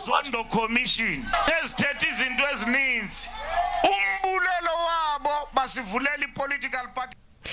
Forensic pathologists and police officers have completed the exhumation of Justice Setshwantsho, husband of multi-murder accused Agnes Setshwantsho. He died in 2015 of what was thought to be natural causes. Police, however, obtained a court order to exhume his body after his wife was charged with the murder of two family members, allegedly to benefit from insurance policies. Brigadier Sabata Mukhabone is the Northwest Police spokesperson. We can confirm that the exhumation of the late warrant officer Setshwantsho's body or remains and the subsequent conducting of the autopsy by forensic pathologists to confirm the cause of death are underway. The late warrant officer Setshwantsho was allegedly killed by his wife, who has been arrested for the murder of her son and niece. Bus company Patco says its preliminary investigation has revealed the fire on one of its buses yesterday was caused by a snap of a prop shaft which hit the tire and damaged the wiring underneath the bus. This after one of its buses caught fire on its way to Pretoria. Social media videos showed passengers jumping off the bus through the windows. 32 passengers were transported to various hospitals and 4 of the 32 are reported to be categorized as being critical. Patco spokesperson Lindu Kuhle Xulu says investigations are ongoing. From the report we got, the driver said that he heard a noise underneath the bus while he was traveling from Big Tree to Irene in Centurion. When he brought the bus to a halt, he said that there was smoke coming out of the underneath the bus, and this was visible to both himself and the passengers that were on board. There was then panic, and while some passengers were trying to make their way out of the bus, others had opted not to actually form a queue because you could understand the urgency of the matter. So they used our emergency exits, which are our windows. Recapping the top story, Optimum Coal Mine at Hendrina in Mpumalanga set to resume operations next month after it was closed for almost 6 years. For SAFM News, I am Anne Musa. SAFM 104 to 107 nationwide. Rising costs.